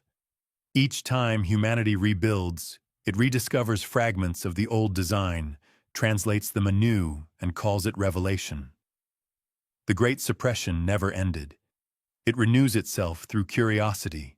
Every archaeologist who brushes dirt from a forgotten altar, every linguist who deciphers an impossible script, becomes both breaker and keeper of the seal. We are the latest custodians of the amnesia. Think of it this way: if an ancient global priesthood really did conspire to overwrite the first religion, then their greatest achievement was not destruction, but concealment. They transformed remembrance into myth, and myth into faith. They didn't erase the gods, they disguised them as ideas. Love, justice, truth, creation, each one a divine name recast in abstract form. You still pray to them even now without realizing it. It's a sobering thought, isn't it? That every belief we've ever held might be a footnote in a cosmic cover-up. That the unity we've been searching for, the reconciliation of science and spirit, reason and faith, might already exist hidden in the oldest language of all silence. And so the investigation ends where it began, not with certainty, but with awareness. The old gods have not vanished. They are encoded in culture, in consciousness, in the quiet spaces between stars. The Great Suppression was not an ending, but an invitation. The question has never been whether they're gone, but whether we're ready to remember.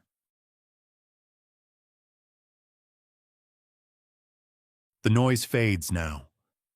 The rush of questions, the clamor of evidence, the endless hum of connections, it all dissolves into something quieter. You're left with a strange stillness, like standing in a temple long abandoned, where only wind moves between the pillars. The investigation has ended, but its echo remains. You've seen enough to suspect that the gods never truly vanished. They were folded into the architecture of language, the rhythm of ritual, the symmetry of belief. Each new faith, each new science, each whispered myth is a shadow cast by the same hidden fire. When you listen closely beneath the sermons, beneath the equations, you can almost hear them breathing. Maybe they were never divine in the way we imagine. Maybe God was the only word we had for the memory of something vast and intelligence that once moved among us, a presence now dispersed into every act of meaning-making we perform. When you speak, when you build, when you remember, perhaps that's them resurfacing through you. Look at the night sky for a moment. The constellations you trace with your eyes are ancient names, frozen stories, memories disguised as stars. Every civilization has looked up and seen a different map, but the pattern beneath has never changed. The same arcs, the same alignments, the same geometry of longing. Maybe that's all religion ever was, a way to keep the sky talking to the earth. The forgotten gods have become our metaphors, our mathematics, our art. They live in the cadence of music, the elegance of symmetry, the persistence of hope. When you feel awe, that widening silence that makes the heart pause, maybe that's them too. Not returning, but remembering.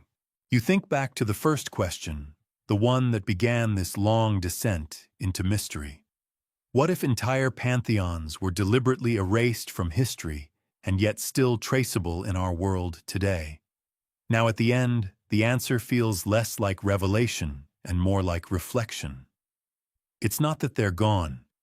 It's that we've become them, fragments of their memory, carrying forward the same desire to create, to destroy, to understand. If the Great Suppression truly happened, it failed in one profound way. It couldn't silence curiosity. Each generation rediscovers the ruins, hears the whispers, digs a little deeper. The gods are forgotten only until we start asking again. So maybe that's the truest prayer left, the act of wondering. And maybe that's enough. So as the world outside continues its quiet spin and the stars burn patiently above you, breathe. You let the questions rest. Somewhere beneath the earth, beneath the ice, beneath the stories, the old names wait. And when they're spoken again, not in fear, but in remembrance, the silence might finally answer. Before you drift away, one last thought lingers like the fading ring of a struck bell. Nothing divine ever really dies. It only changes form, waiting for a new tongue to remember how to say its name.